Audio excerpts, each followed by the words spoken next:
Hey, everybody, this is Harvey Sluggo Wasserman back with you for the 192nd, count them 192, Green Grassroots Emergency Election Protection Coalition Zoom calls. We are glad to have you with you. We have a packed agenda. As always, it is September 30th, my daughter's 33rd birthday. And the first hour, we're going to be talking about election issues, procedural issues, how the ballots are or are not going to be counted. We're joined by Steve Rosenfeld, one of the country's leading experts on all this. And Steve is going to take us for a state-by-state excursion into what we're facing in the swing states. John Steiner, you got a hand real quick? Oh, you're muted. Hold on. David Nevins will be with us coming on at 2:30, ready at 2:40. Okay, thank you so much. That's great. Ray McClendon will be joining us, John Brakey. We are going to deal with procedural issues on the balloting and other stuff. We also want to discuss the potential impact of this horrendous hurricane, which has especially hit North Carolina, probably the key swing state. We don't want to focus just on what its impact will be on the election, but it could be crucial. In the second hour, we're going to talk about energy. We're going to deal with wind power. Also, Gavin Newsom's incredible attack on solar energy. Gavin Newsom has become the #1 opponent of solar power in the country, at least in terms of tangible impact. And we're going to be joined by Kevin Kamps and Tim Judson to talk about this, this utterly insane idea of reviving dead nukes. I have a Corvair up on blocks in the front yard that I was thinking of reviving. It's only 50 years old. What could go wrong? So we're going to deal with that with energy in the second hour. Very, very critical time here. But of course, it's a critical time in the election. I do want to commemorate Marcellus Williams. Marcellus Williams was more or less the 1600th person put to get death by the death penalty in this country.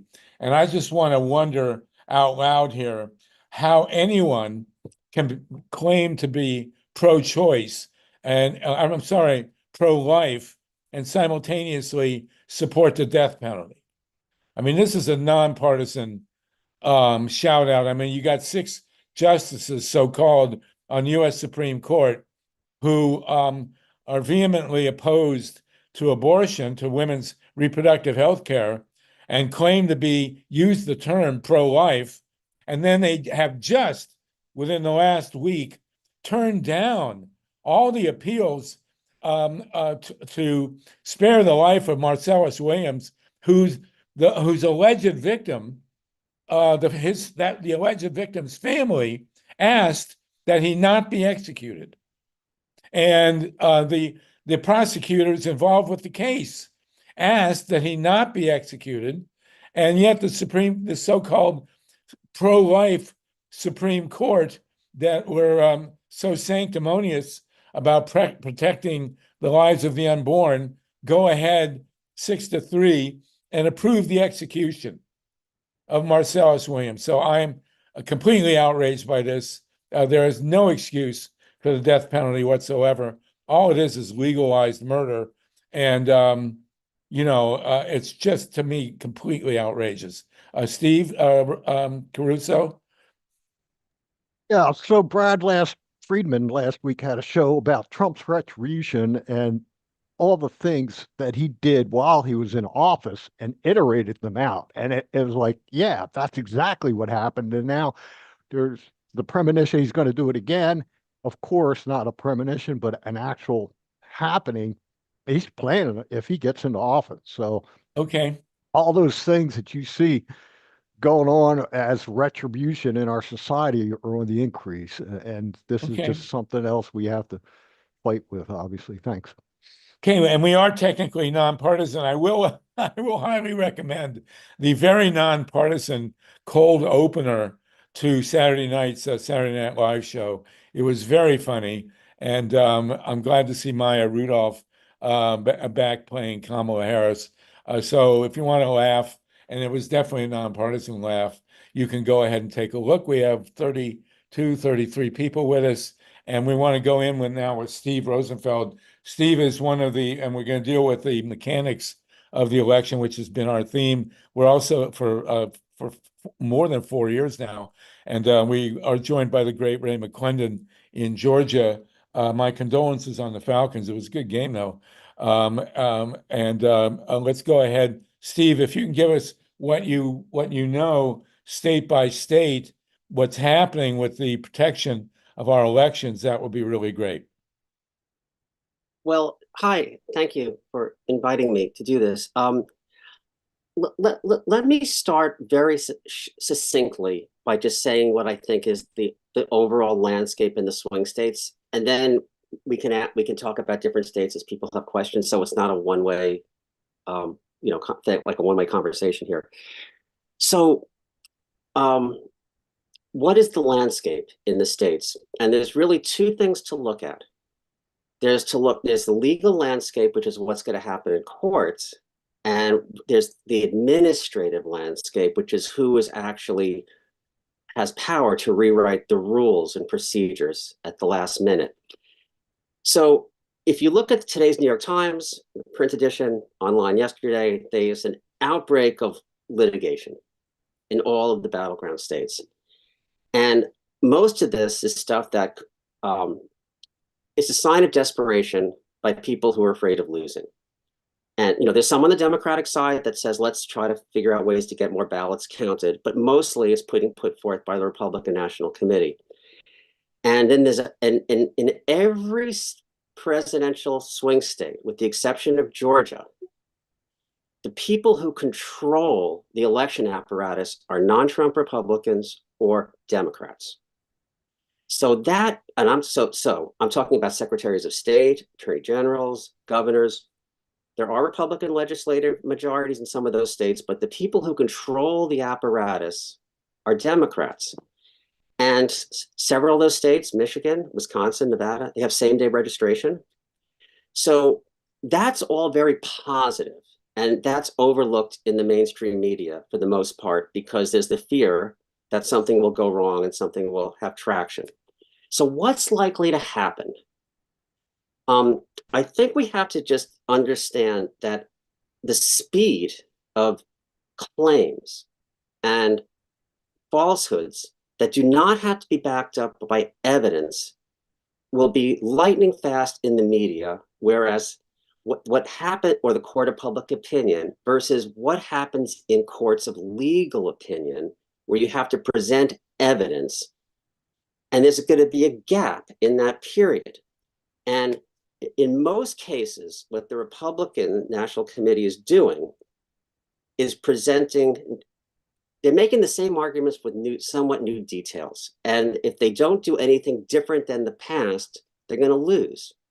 So all the claims about illegal voters and bad voter rolls and can't trust absentee ballots without getting it, these have been litigated before. They haven't presented evidence, and they've lost in front of Democratic and Republican judges. But, and this is the big but, there's going to be a time gap between what's election day, election night, and when things get to that legal venue. And that's where first impressions, misinformation. What do I mean by misinformation? You have people who mistakenly think they see something, but they make a mistake, or they misunderstand something, or they misrepresent it, or they forward they believe a rumor and they send it on social media.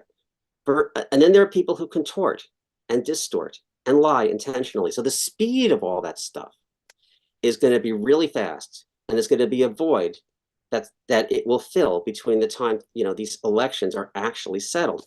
So what's happening? It looks like most of these lawsuits and these interventions are probably going to lose, because election lawyers call them press releases with filing fees.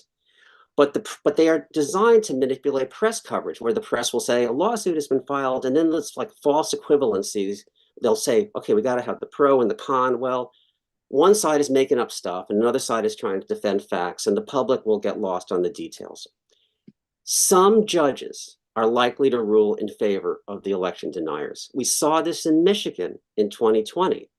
I don't know if you guys remember Antrim County. So it's then what? So then what happens? So then we fast forward to the finish line, and we have to see what the Electoral Count Act, which was rewritten after 2020, really bans and forbids. And and some of this we can look at pieces that are explanatory. And they'll say things like, well, if a state like Wisconsin, call it 10 electoral count votes, doesn't file in time, then you don't need 270 to win, you need 265. And then there are limits on how state legislatures cannot go rogue.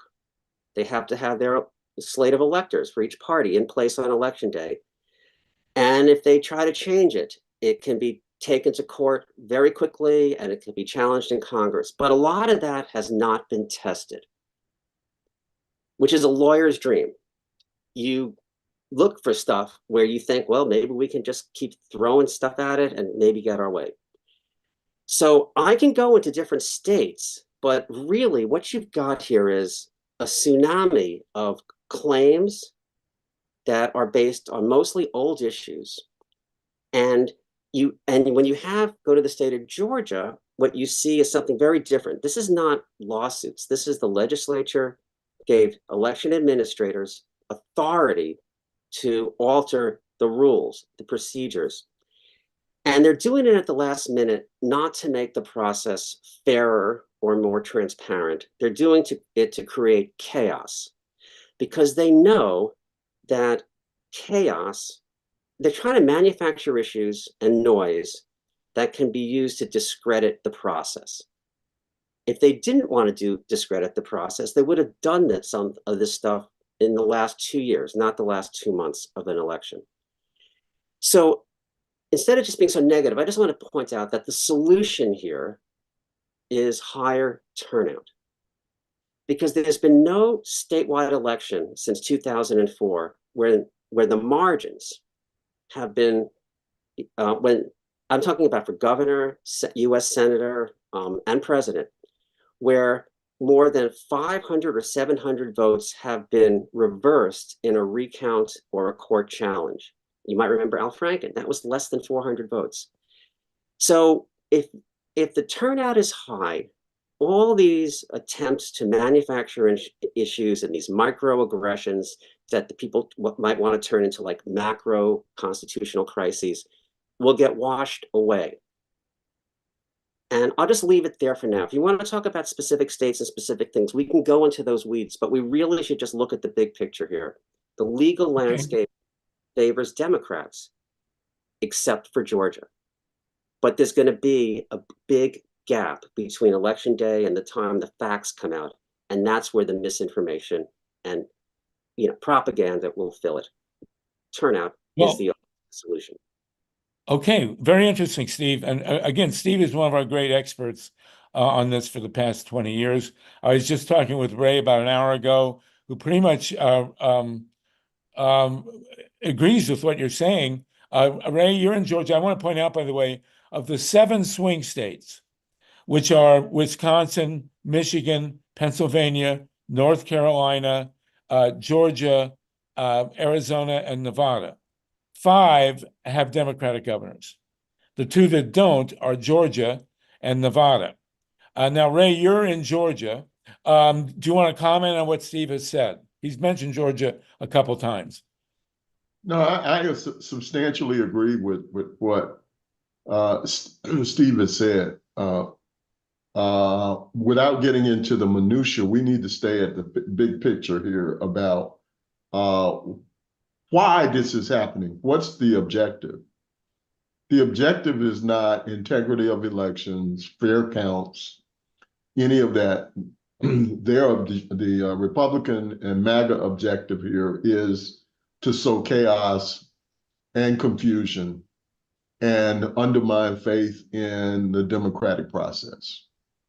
That's what's going on here. And so what we have to do is we've identified the problem. We've made sure folks are aware of it. People have their eyes on these folks this time around, much different than it was in 2020 when, quite frankly, we here in Georgia, as an example, we were all focused on an election, two runoff elections. So when all of this chaos was going on after the general election in November, we were really focused on still getting the vote out. That's not the case this time. We already have eyes on these folks. The lawyers are already in place at a federal level, state level, and from the grassroots communities as well. So I think now we have a much better grasp on how to defeat this MAGA attempt at undermining the election. So I agree with that. And the other thing is, I agree with the fact that we're at the stage now where it's got to be about turnout. We here in Georgia are 2 weeks away from the start of early voting. We have basically a 50-50 race here, a toss-up. And so it's all about turnout. It's all about getting our people to the polls. And we want to early vote. The more early voting that we get done, the better it will be for all of these potential concerns that we're dealing with. In the overall strategy of voter suppression, remember, voter suppression is more than just certification issues and the current chaos. Voter suppression is a long-term comprehensive strategy that has been put in place in Georgia. And we need to recognize that. So that's people not knowing where their precincts are, people because the precinct locations have been changed, not being enough voting machines, which means lines will be long. We now have got the way that we can combat that, and of course, is to early vote. And of course, one of the other things we have is the undermining of the process by the U.S. Post Office and Postmaster DeJoy. So all of those things are what we need to focus on starting now, recognizing that voting starts in 2 weeks. It's already started in Virginia. It's starting across the South right now. And so the top priority from my perspective needs to be voter turnout. Well, that's okay. John Steiner has a hand. I think you want to introduce David Nevin, and then we're going to go to John Brakey.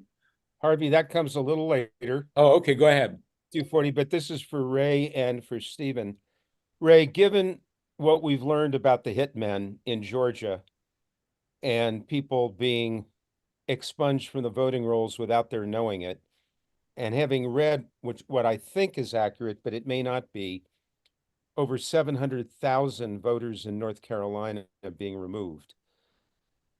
What are you and can we do to get in touch with those folks to make sure that they have to re-register if necessary, et cetera, et cetera?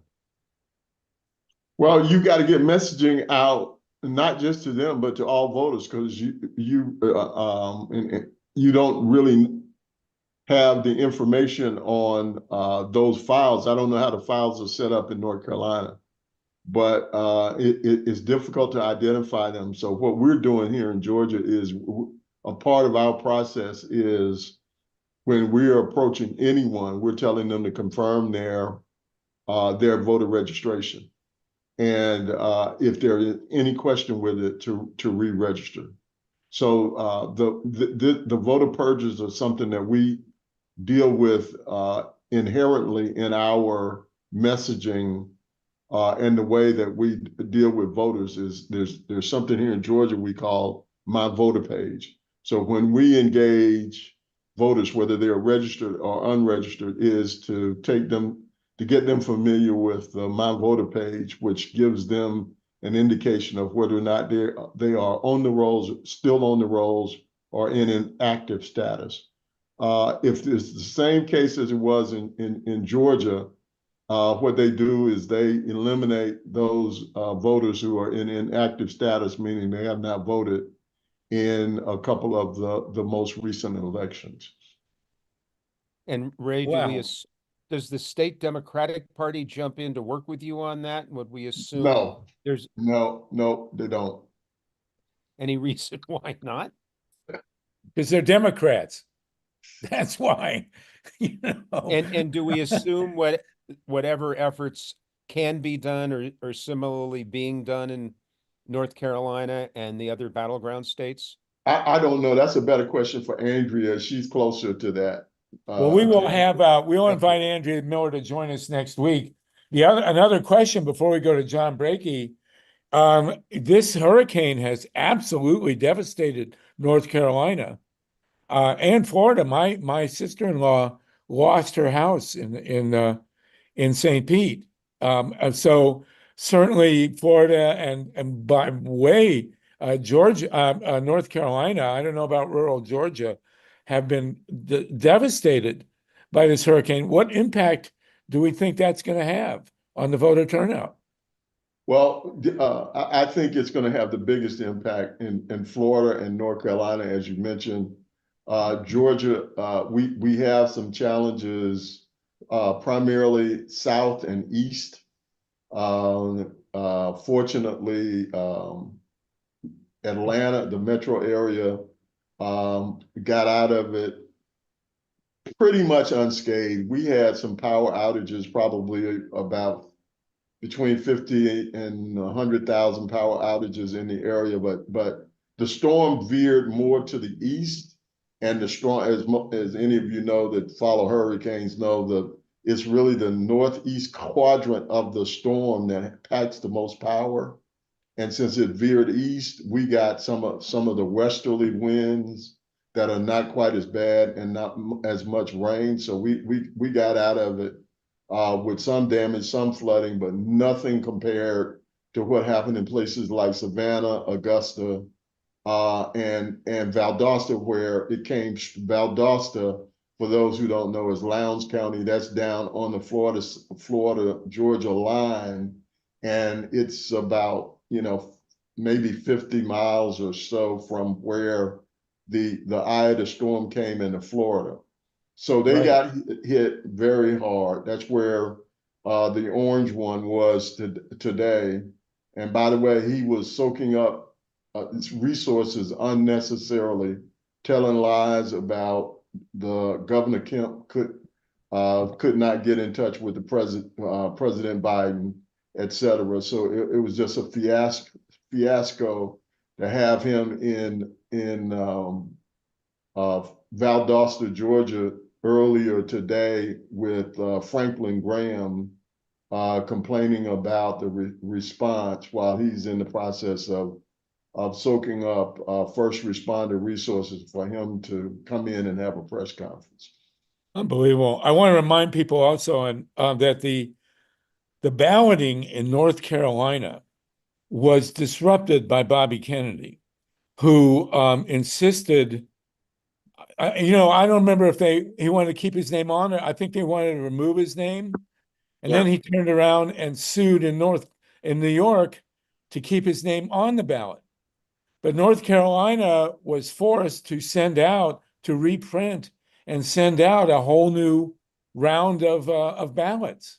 And as I think many of you know, and I'll try to present this in a nonpartisan way, if the vote count seems to show that if the expected states go blue and red as expected, the 7 swing states will decide. And apparently, if Wisconsin, Michigan, and Pennsylvania all go for Harris, she will get exactly 270 votes, which is why this battle over the one vote in Omaha was so significant, and which the Republicans lost, and that Omaha will have its single ballot. And otherwise, the key swing state becomes North Carolina, which is now between the hurricane and the newly mailed ballot, the revised ballot, in chaos already. So I don't know what, that's all up for grabs. Donald, Ruth, and Michael Adra, can you wait, please? Because I do have promised John Brakey in Arizona his time to report, and then we'll call on you. John Brakey, you were not hit by a hurricane in Arizona, but there are certainly questions.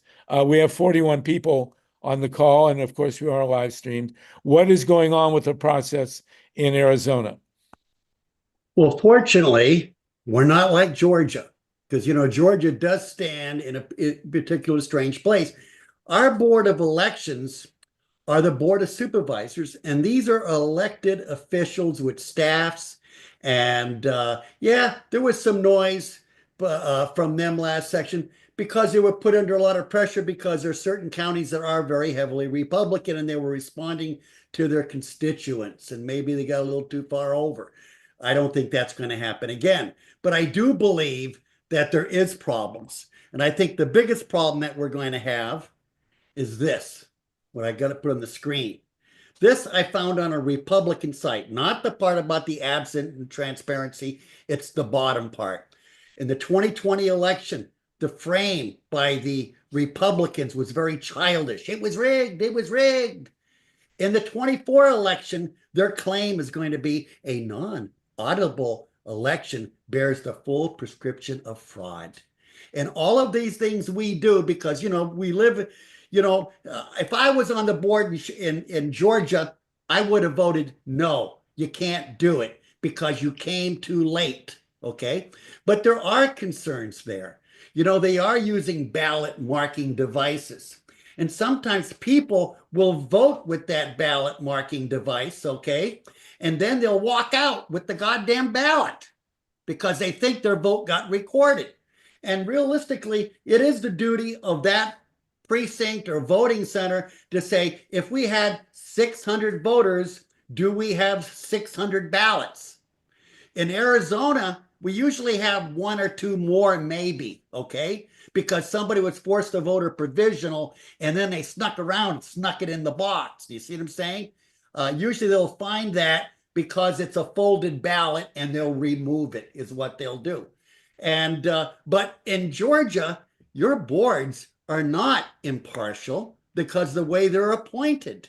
They don't have staff. These are common people who are appointed by the parties, and they're in there to do the party bidding. And if you don't do that bidding, we'll get rid of you. I saw the same thing in North Carolina. It was crazy. Okay. It really was. They would vote, and if the Republicans didn't vote the right way, they would remove them, is what they would wind up doing. So basically, I believe that it's going to be a hell of an election, and it may not be very good. Because I do believe Trump is hopefully going to wind up losing. But I thought the same thing in 2016. I couldn't believe when he won that election. Okay. And here I am now, watching this one, and then I'm polling my family and people. They have a religious lock in a lot of these people, and they're getting Democrats to convert over. It's that situation. But go ahead. I'm sorry. I think I ran. So you commented on the process in Georgia versus Arizona. Ray, did you want to reply to that? And I'm going to call on Steve, Don, Ruth, and Michael. We'll get you next. Let me just say, in most polling places in Georgia, the process works like this. You walk in, you have to present your ID. Your ID is confirmed, and then you're given a card reader to insert into the voting machines, which are digital. The digital machines, then you then punch in it's a touch screen, and you touch in your selections. You get an opportunity to review, go back, whatever you want to do, and then once you finish, it then will print out your ballot. When your ballot is then printed out, there's a machine that then will scan your ballots. You insert your ballot yourself into the scanner. There's a poll worker that's standing there. You cannot walk past the poll worker with your ballot to get out of the polling area. You must insert your ballot into the machine before, and the poll workers themselves have you confirm that the ballot was properly inserted and that the counter on the machine has changed by one number in order to reflect that your ballot was counted. So that's how the machine process works at polling locations in Georgia. Wow. You should That's have a a- good count. And I So agree you with should that. get, so basically you, although we're not happy that it's printed out on the computer, you do have a digitally scanned paper ballot and they retain the paper ballots and they retain the digital scan. So that should be a reasonably decent process, I would guess. Steve Rosenfeld wanted to jump in, then we'll go to Donald Smith, who's been waiting. We got 43 people with us. Steve, go ahead. I just wanted to respond to John Steiner's questions about North Carolina and voter Right. purges. Okay, when you look at that list of 750,000 people who were removed, it said about 300,000 were they had moved and they were duplicate registrations, which in most cases means those people are still registered. So that number of less than 500,000, when you have a state with 7.5 million voters, is pretty much the normal churn when it comes to list maintenance. It's about 10%, and that's historic. And the thing is, the reason I'm saying that is I had heard people say the announcement of this big number was what was political, which was designed to spook people or encourage people. But the actual number itself, you look at this over here where it says moved within state, duplicate 289. So if you have if the average statewide in the states is about 10% in terms of list maintenance, you've actually got it lower than that in this state. So that's just something to be aware of. Like they could have made this announcement in July. Why they do it in September? For political purposes. Wow. The thing about the destruction from the storm, this is one of the things that election officials fear the most, which is the literal physical destruction of their warehouses and counting operations and all that apparatus. You know, they have all these newly printed ballots. Maybe they've been delivered and not. They've gotten soaked. They've gotten wet. They can't be used.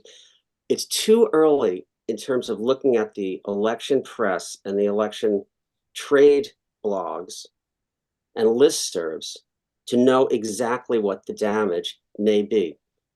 In Florida, there have been, in recent cycles, bad hurricanes in the Panhandle. There have been voting centers that have been consolidated. It didn't delay things too much. This seems like it's a storm of a whole nother magnitude, and we just have to wait and see. The Electoral Count Act says that if there are things like this, like natural disasters or something that really delays the whole process, it will accept a delayed certification from that state. But again, we all have to take a closer look at this Electoral Count Act because it's the finish line rules. And very few people, including me, we don't really know how it's going to operate. But I read some summaries of it this morning, and it said natural disasters, that state things can be delayed a little bit. So I just wanted to say, alarmist headline on purges, not necessarily a historically, unreasonable or unpredictable number. Actual impact from storm damage, we don't know yet. We have to wait and watch that carefully. We also have to wonder the impact on the Postal Service in North Carolina and how many of those ballots that were adjusted, reprinted, actually were delivered before the storm hit. I mean, I haven't seen any press on that. It would be very interesting to follow that up. Have you? Just too early. No. Okay, we don't know. We don't know yet. And of course, the Postal Service has become such a wild card. Donald Smith, Ruth Strauss, John, did you have a follow-up? Can I go to Donald and then Ruth and then Michael? Harvey, I just want to let you know that David Nevins is available when you're ready to Okay, talk about David the will. election work he's doing starting in Arizona. Fantastic, David. Glad to have you with us. We have 43 people. Donald, Ruth, Michael, and then David. Okay, Donald, go ahead. I think people asked some of my question about yesterday. Greg Palast appeared on the PDA's Sunday meeting, and he made some claims, scary claims about voter purges. Like in the, million, like on the order of 1 million people purged. So I wonder. Yes. I think you already commented on that, but and maybe you can comment on why he's saying that. I mean, is he fear mongering? The other thing is, how about, like, I hear stories about polling places, there not being enough polling places in minority or in democratic areas where students or others minorities are. So comment on those two things. Well, Greg's work is primarily focused on Georgia, and Ray McClendon has been working with Greg, and also, the purging of voting places is historic. That's been going on since at least 2004 in Ohio, and it has been a pattern, and it's a very partisan pattern. So, Ray, do you want to comment on Greg's work and its impact in Georgia? Thank you for that, Don. No, I will just say not about Greg's work, but this is a part of a continuing pattern of voter suppression, that polling locations, drop boxes, the mandatory maximum number of drop boxes that are available for different counties to be able to place in communities, the lack of infrastructure to properly be resourced to marginalized communities, like Black communities, continues to be a problem in the largest metro counties.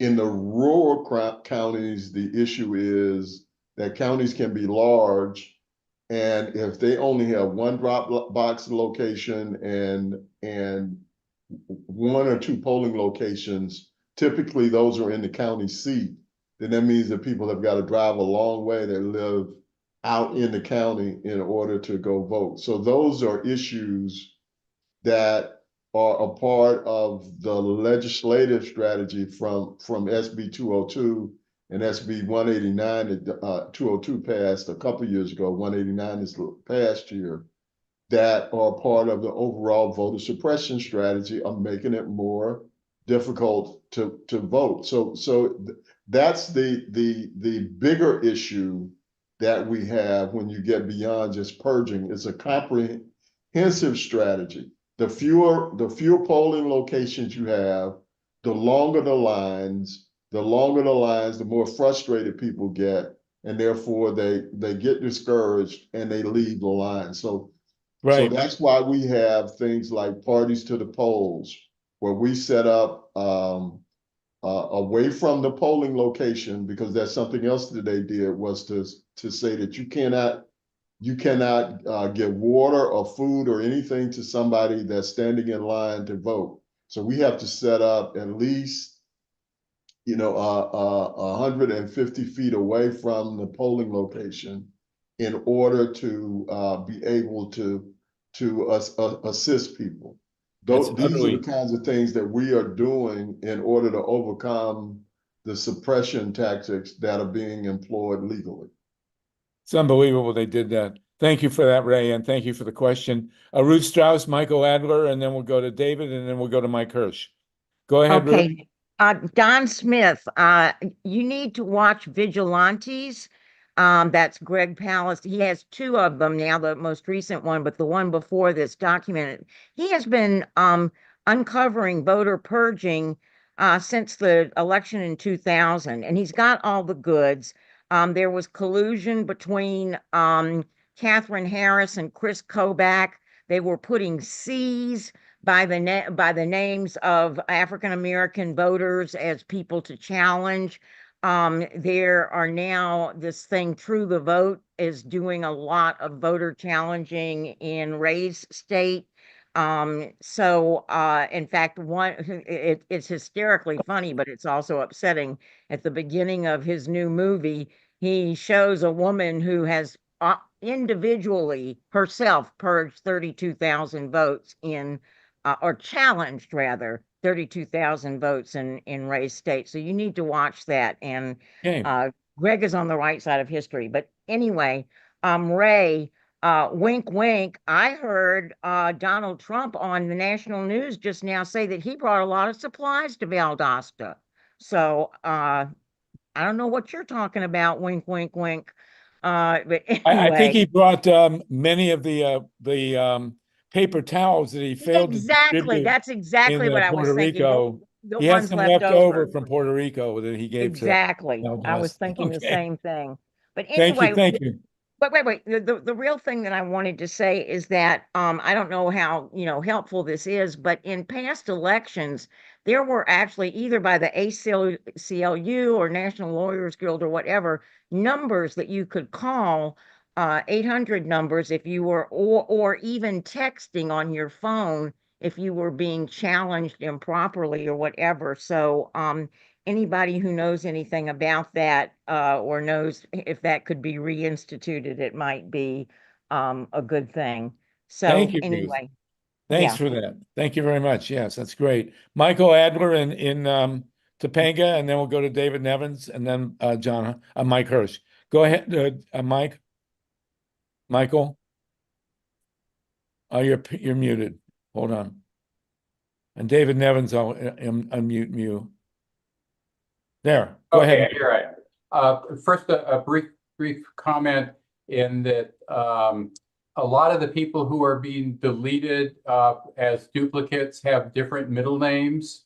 This has been shown in a lot of the things that have been challenged so far. Greg Palast shows this as well. What I really want to know is myself and several other people are willing to help out and volunteer either in Nevada, Arizona, or Georgia, either in person or by telephone, whatever we can do. Where would volunteers most be needed at this point, and how do we connect and get in the loop on that? Well, the Center for Common Ground, which is Andrea Miller's group, does, and she'll be on next week, does postcarding, which I think is very effective. You mentioned to me the idea of going to Georgia. I think. Well, Ray, did you want to comment, or do you want to? Are people focus on the biggest thing we're going to need shortly will be canvassers starting next weekend. Are you accepting canvassers from out of state? We prefer not to, but those who want to, we prefer to get the donation and pay local people to do canvassing that are from that community. That's our preferred strategy. But for those who want to come in and do canvassing. And where would those donations go to? It would go to either Communities United for Justice, which is our organization that's out doing canvassing, or to the Center for Common Ground. And you can post those links, Ray, if you would, in the chat. That'd be great. Michael, maybe you can take the airfare you're going to spend to go to Georgia and drive. Yeah, that's what we've been telling people. And instead of paying airfare and all of that, because what you find is canvassing done by local people. As an example, right now, I need a way to pay for canvassers in Augusta, Georgia, one of the areas that was hit by the hurricane. For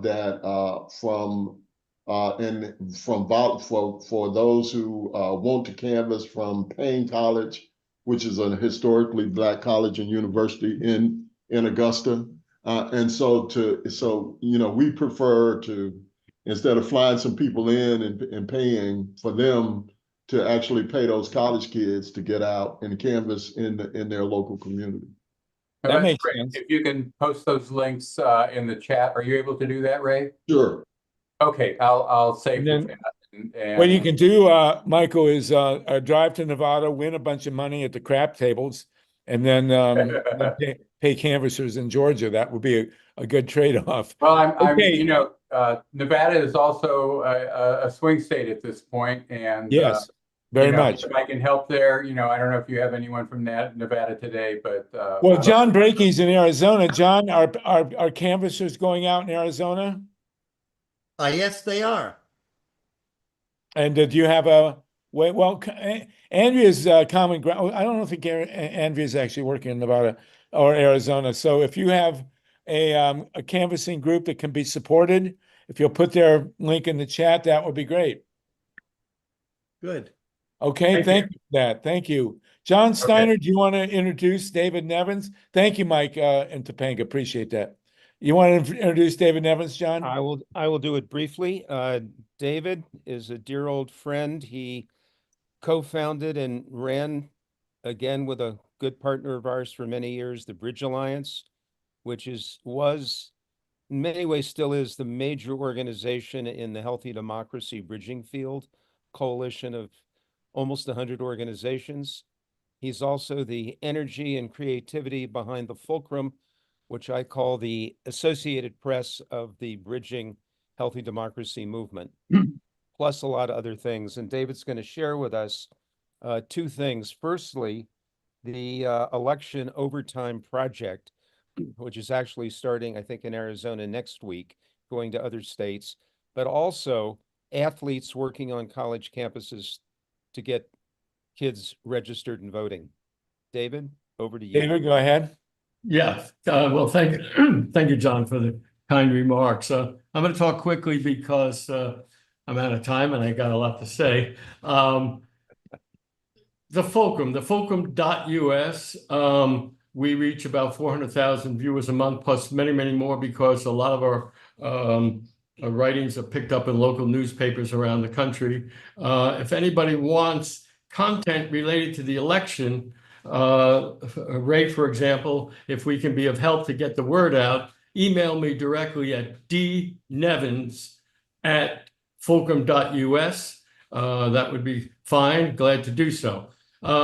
Two subjects. One is the Election Overtime Project, which we're doing in conjunction with the Election Reform Network, and we're focused on the 7 battleground states. And what we're doing is trying to provide journalists in these 6 states. We have experts who know the details, and we did a briefing report on the intricacies on each of the 7 swing states, so that journalists, and we're providing briefings. We already had a briefing for Arizona. We have Pennsylvania tomorrow. We were going to have North Carolina the day after tomorrow, but because of the hurricane, it's moved back a week. But these briefings, which are open to the public at large, and if you go to the fulcrum.us, you can find stories about these briefings, and you can attend the one tomorrow from Pennsylvania if you wish.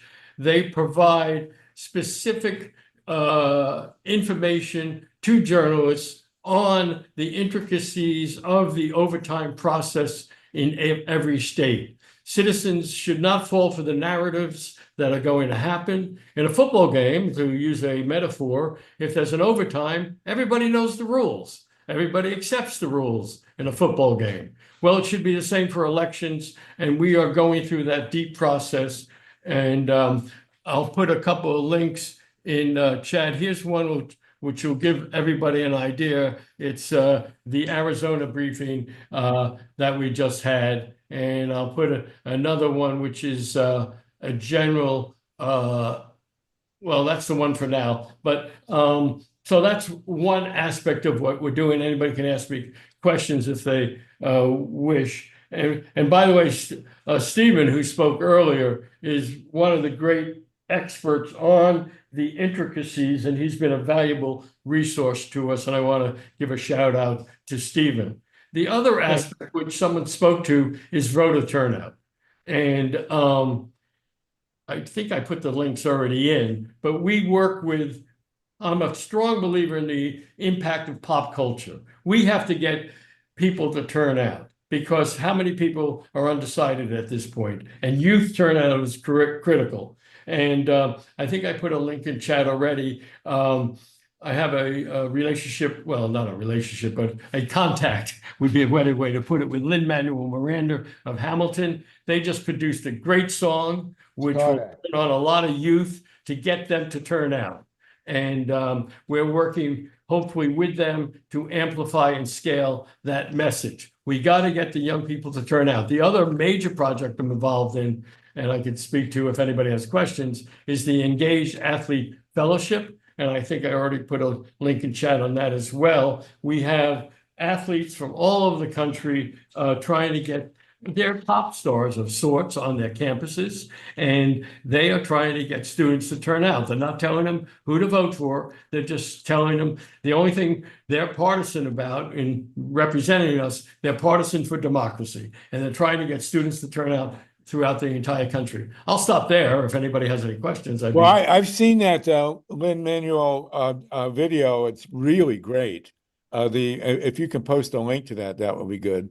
And I know that you were highly responsible for getting Taylor Swift to endorse people turning out. I will note, by the way, since you're talking about athletes, she refrained from going to the Chiefs game this weekend. Apparently, you know, but I'm waiting for them to Taylor Swift and Travis Kelce, for them to say that they're not going to have sex until the NFL season is over. But anyway, okay, well, that's terrific. I'm actually going to send you a couple of articles, David, one about the election and one about our campaign to solarize the 2028 Olympics, which is our own attempt to link the you as well movement. as any of the listeners send me emails. I'll definitely respond. Two other aspects of this whole thing is we have a very close relationship with lawyers defending American democracy, and David Becker's group, Election Innovation and Research. They have attorneys prepared to defend poll workers should they feel that they're being obstructed, abused, or whatever. So we have those major contacts as well. That's critical. And, you know, John Brakey, and also on the call is Ray Lutz, are the two great experts on auditing. You talked about the overtime period, and they together really saved Arizona in 2020. So you should be in touch with those two guys. Very important. That's okay, very Ray Lutz and John Brakey, if you guys will be in touch with David Nevins and John Steiner, that would be terrific. Okay. I was putting it in my site because I will be contacting you, David. And thank you. Please, that'd be great. And take them both very seriously. They're really the great gurus of small d democratic auditing, making a very big difference, and certainly will be in the limelight after this election if passed as prologue. Okay. One quick last thing. I'm putting a link in. We did a 30-part series, the best series we ever did. We reached about 850,000 readers on Project 2025. So educating citizens on the narrative is critical, and I put that in chat as well. Yes, please do, and your contacts as well, and I'll be emailing you, as I'm sure many others will be. All right, thank you so much. I want to go to Mike Hirsch now. Mike, for Progressive, one of our co-conveners, and also from Progressive Democrats of America. Mike, you had a couple of announcements to make. Absolutely. Thank you so much, Sluggo. I'm going to drop a link in the chat right now. We're going to be hosting Greg Palast for a special streaming and discussion of his film on voter suppression called Vigilantes, Inc. And I invite everybody to join us. It's going to be this Wednesday, so the day after tomorrow, October 2nd at 8 p.m. and 5 Pacific. Unfortunately, I understand that that's going to be a conflict for you, Sluggo, but we'll do our best to get our act together, not step on each other's toes moving forward. But I just want to underscore, some people seem to be skeptical that there is voter suppression still going on. And that kind of strikes me as like the guy who is saying, I'm shocked that there's gambling going on at Rick's. There is definitely voter suppression going on. Sluggo, you helped lead the way in PDA as well in auditing 2004 in Ohio, where there was all kinds of chicanery going on, but it goes back way before that. William Rehnquist used to personally challenge voters and harass people of color when they were trying to vote. And that was how he got on the radar of the extreme right wingers who eventually elevated him to be Chief Justice of the Supreme Court. It almost seems like voter suppression is a prerequisite for getting on the Supreme Court. Well, As John a Roberts, of Republican. course, was Mike, as you know, John Roberts, the current Chief Justice, was also a big part of that. Even in Florida 2000, he was part of the Yes, Brooks Brothers mob. So there you go. yes, he did, and there were a few others as well. So anybody who's skeptical about that, oh, I wish I had your naive optimism in human nature. But the right wing has methodically and mechanically done all they could to shut down voting, and it goes to Paul Weyrich, who's one of the godfathers of the new right that emerged around Goldwater and propelled Reagan into office. And what he used to say is, we don't want more people to vote. Turnout does not help us. As right wingers, they know they have the minority opinion, and high turnout hurts them. That's why they did everything they could to first gut the Voting Rights Act. And then as soon as the Voting Rights Act was gutted by the Supreme Court in the Shelby decision, all these states, including Texas especially, but many others, jumped on the opportunity to do all they could to disenfranchise and disadvantage voters of color using racism and other means. And in Ohio and in Florida 2000, and again in 2004 Ohio, they did everything they possibly could. They stationed machines, voting machines that they knew were broken in high propensity Democratic areas. Not an accident. They took voting results and shipped them out of state, where they came back very different from when they went in. They did that. Yep, Ohio 2004, they definitely did that. There was a Republican group that sequestered themselves behind closed doors before issuing the vote count. And when they issued the votes, they had some precincts where there were more votes for Republicans than there were eligible voters. And others where the Democrats had 0 votes in the entire precinct, only for president. On the down ballot, it looked very normal. So, so please watch Greg's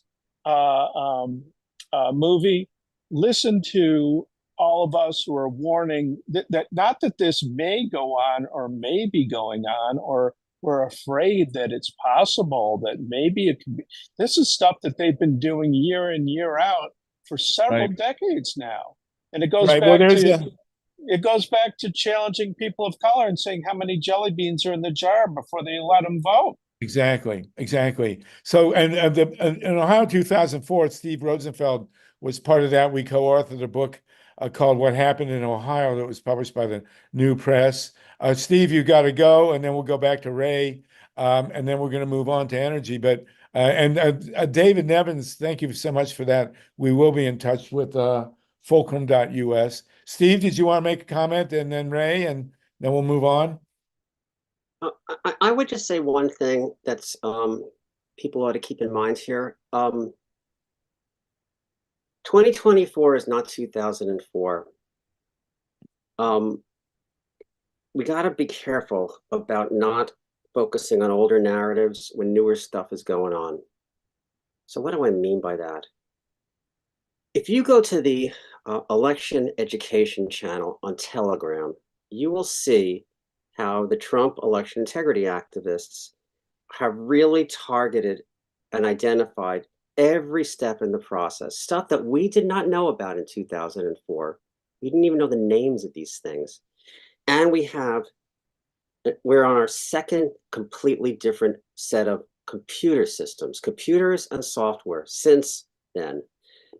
And so that means there's ways to do things differently, positively and negatively, things to attack, more audit trails.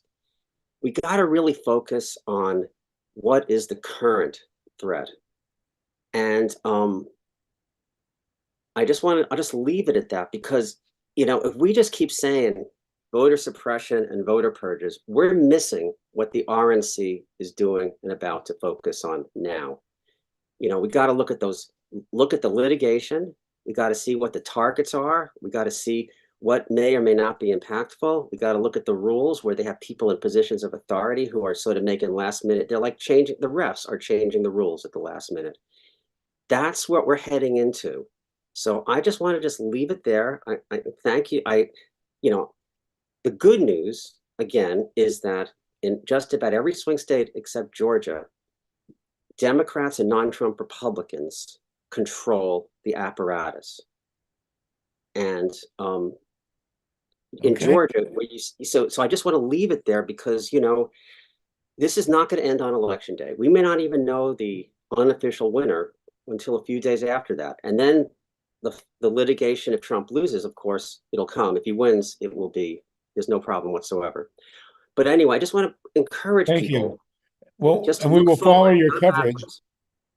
We will follow your coverage, Steve. You were Thank a great thing that you came into Ohio and worked with Bob and me, and we had a memorable impact. I continue to tell people that if it hadn't been for the movement that was started in Florida 2000 and then election protection in Ohio 2004, that the outcome of the 2020 election would have been very different.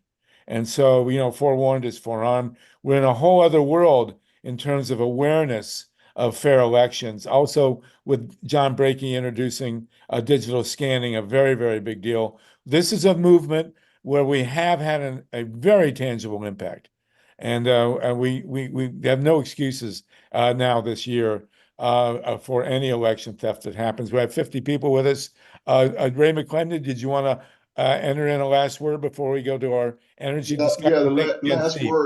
The last word for me is that none of this will matter if we don't get our people to the polls. Turnout is critical. We got to get the turnout up. We get the turnout up, then we can make a lot of this move. If we don't get the turnout, and as Steve just said, if Trump wins, there will be no problems with the election. Yeah, so let's focus on turnout. Absolutely. And thanks again to Taylor Swift and anybody else, any other pop stars you can think of. We will greatly appreciate it. Okay. Thank you, Steve. Thank you, Ray. Thank you, everybody. This has been a phenomenal discussion here on election protection. Ray Lutz, great to have you with us as well. And John Brakey, thank you for your input. David Nevins, John Steiner. Let's move on now. We're going to talk about energy. We just had a horrible, devastating shock in California, where a perfectly sane and rational bill that was passed by the legislature to facilitate solar panels on schools, farms, other rooftops was vetoed by a governor who is portraying himself as being green. I mean, it's just staggering to me. And I've met Gavin Newsom, and he signed the deal in 2018 to shut Diablo Canyon and convert California to renewables. And then in 22, he stabbed it in the back and stabbed us in the back. It's just phenomenally depressing. We will go to our discussion on wind power in a little bit, but I do want to go to Cailey Underhill, who's doing the work here in California with the Solar Rights Alliance. Cailey, do you want to comment on this before we move on to other renewable issues? I mean, just I don't know if you're as outraged and staggered as I am, but I'm sure you are. So go ahead, Cailey. Thanks so much for having me. Oh, and by the way, Cailey, you're going to come on our show on Wednesday. And for those of you who are interested, it was mentioned, the California Solartopia show, which I co-host with Marla Reese and Tatanka Bricka, is on at 5 p.m. Pacific time on kpfk.org. For those of you who are not in California, kpfk.org. And Cailey, I hope you'll join us on Wednesday to continue this. Go ahead. Tell us the impact of this veto by Newsom. Yeah, so thank you for having me. Certainly hope to join you on Wednesday. For anyone who I haven't had a chance to meet here, my name is Cailey. I'm the Advocacy and Development Director with the Solar Rights Alliance. We're a grassroots nonprofit that believes in the right to make energy from the sun, a right that, as many of you know, is constantly under threat from the monopoly utilities here in California. And as Harvey said, this is a common sense bill that passed both the Senate and the Assembly and that Newsom vetoed late Friday night. And so I'll first explain what the bill was gonna do and then explain what the impact is. So last year, the California Public Utility Commission took away the basic right of renters, schools, and farms to use the solar energy they produce on their own roofs and their own parking lots to offset their own bills. Let me just say that again. The CPUC is requiring schools, farms, renters to sell the energy they make on their own roofs and parking lots back to the utilities and then buy it back from them at full retail rate. This is called the right to self-consumption, which basically means if you produce it, you should get to use it. And the CPUC took that right away in a series of reckless decisions that have sent rooftop solar in California off a cliff. This bill, SB 1374, would have repaired some of that damage. It was authored by Senator Becker, who I want to just give mad props to. He did a wonderful job fighting for this bill, got it through the Senate, got it through the Assembly. We're talking hundreds of schools, hundreds of renters' rights groups, affordable housing developers, environmental groups, farmers, consumers, all standing together supporting this bill. And late Friday night, Governor Newsom vetoed it. And what that means is that it will make it harder for schools, farmers, renters, any property that has more than 1 meter to go solar and to offset their bills through that format. And I should add here that Governor Newsom's veto was a wild mischaracterization of both what the bill itself will do and the real driver of rising rates, which is out of control utility spending. So it was a total gift to the monopoly utilities and a real travesty for renters, schools, and farms. The fight is far from over. We saw some great green shoots through this process with legislators finally taking a stand to defend rooftop solar, reporters really looking at the issue fairly and completely, and even recently some judges siding with rooftop solar. So that's the long and the short of it. Happy to answer additional questions that you might have, and thanks again for having me on. Well, just complete. It's so beyond outrageous. Yes. There's no rationalization for what he did. No, because we're talking about even self-consumption. Yeah, this is energy that is effectively being used behind the meter. But because schools, farms, and renters tend to have more than 1 meter on the property, it's got to like touch the grid at various points, but it's still being used by that property, on that property, for that property's bills. The idea that you would take that right away sends a chilling message that we have to use the energy the utilities produce, even if we produce our own. And that's a scary message to be sending, especially in this moment in California's energy crisis. Really. Well, it's beyond outrageous. I mean, I've got enough rooftop. I had a contract to solarize my house 6 months ago, and because of what Newsom has done to the California solar industry, the company I signed the contract with went bankrupt. Yeah, and I'm talking to people all the time who put on solar, who are now paying more than they did before they put on solar, because he is forcing them to sell. Your cost of solar generated electricity on your own rooftop is very low, but they're forcing you to sell the power to the utility and have the utility then charge you 6 times as much, literally 6 times as much as the energy that you have generated already. And I can't get a company to come out here and put the solar panels on my rooftop without connecting to the utility, right. Which really, and I have more. I can do that. I could power my house and take down the wires, not be hooked up to the utility at all, and it's illegal. And Newsom has single-handed. Gavin Newsom has become the single most lethal enemy of solar energy in the United States, because the solar industry was really, really based out of California. We had 70,000 people working to install rooftops. We have 1.8 million solar rooftops in the state. We have now begun, by the way, a statewide campaign to totally solarize with local-based solar, the 2028 LA Olympics and to cover every rooftop in LA, certainly every appropriate rooftop with solar panels. Los Angeles could become the first solar-topian city, and Gavin Newsom stands in the way. Thank God he's term limited. And so we got to now find somebody to run for governor in 26 that will, I believe it's in 26, yeah, that will do what needs to be done and reverse all the horrendous crap, including continuing to operate Diablo Canyon at a loss of $8 to $12 billion over 5 years. That's absolutely outrageous. Anyway, Tim Judson, you have a hand, and then John Steiner. Go ahead, Tim. Yeah, thanks, Cailey, for explaining all this. And could you, for those of us who aren't in California, could you also sort of talk about like how this sort of intersects and compounds the PUC's decision on net metering for solar? Such a good question, Tim, and thanks for flagging for me that there are folks on the call who are not from California. So yeah, if I could just back up a little bit and give like a tiny bit of that context. So in California, 15, 20 years ago, you had to be really rich or really technical or really determined to go solar here.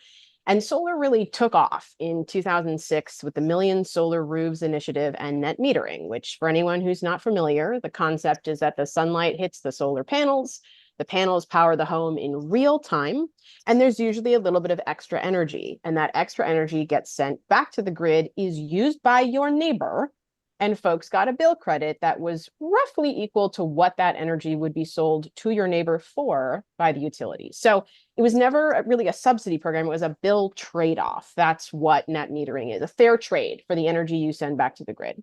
Went through 2 successful iterations in California called NEM 1 and NEM 2, which resulted, as Harvey just said, in 2 million solar rooftops, which doubled the initial goal. Really exciting, really put California in the lead worldwide in terms of rooftop solar.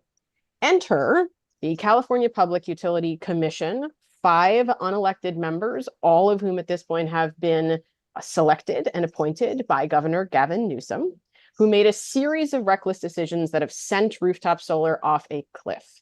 First, they cut solar credit, so that extra energy back to the grid, by 75% for single family homeowners. So in other words, that extra energy, which was helping rooftop solar pencil out for everyday people, got cut from about 30 cents per kilowatt hour to a nickel. Well, that makes it much harder for folks to go solar. And up to that point, 60% of all solar users in California are middle and working class folks, and 53% are people of color. So you're taking away this awesome clean energy resource from everyday people who are just trying to get a grip on their energy bills. Again, anyone know in California, we got the highest rates in the nation most of the time. Sometimes Hawaii surpasses us, but most of the time, it's the highest electric rates in the nation. And this is a way to get that under control and help hit the state's clean energy goals. So that was decision number 1, followed by decision number 2, which was to just take away the right of renters, schools, farms, and other properties with more than 1 meter to use that energy at all to offset their bill. And then they follow that up with the highest utility tax in the country, which is slated to start hitting bills in 2026. And that is also going to balloon bills for anyone who has a small energy footprint. So people who live in apartments, condos, small homes are using any form of energy efficiency, and of course, those who have rooftop solar. And then the California State Licensing Board recently tried to take away the right of solar installers to install batteries. So to say you can no longer install batteries or repair batteries you yourselves installed. So we joined a lawsuit, and I'm happy to say in the camp of good news, bad news, while the solar bill for schools was bad news, the good news is that we were granted a preliminary injunction in that lawsuit. So solar installers can continue to keep doing their thing through whenever the lawsuit concludes, which is a big deal because batteries are really the path to continued clean energy growth here in California. So I hope that helps. And in the past couple of years, when Newsom killed the bill the law that he signed in 2018 as lieutenant governor, and allowed Diablo Canyon to continue these 2 nukes that could blow up at any moment to continue to operate. Since that time, more than 10,000 megawatts of solar battery, of battery backup capacity have been installed in California, which is 5 times what Diablo Canyon produces. Completely outrageous. You see, I have a hard time meeting our language requirement here. John and Tim, does that answer your question? Did you want more? Tim is going to talk to us about TMI and Palisades in a minute. John Steiner, go ahead with Cailey. Cailey, you're great, by the way. Thanks, Harvey. Cailey, echoing the gratitude for what you're doing. You had alluded to maybe some kind of a lawsuit based on this latest Gavin veto. No, the lawsuits are 2 separate things. There's actually 2 lawsuits running right now, and I'm happy to run through them briefly.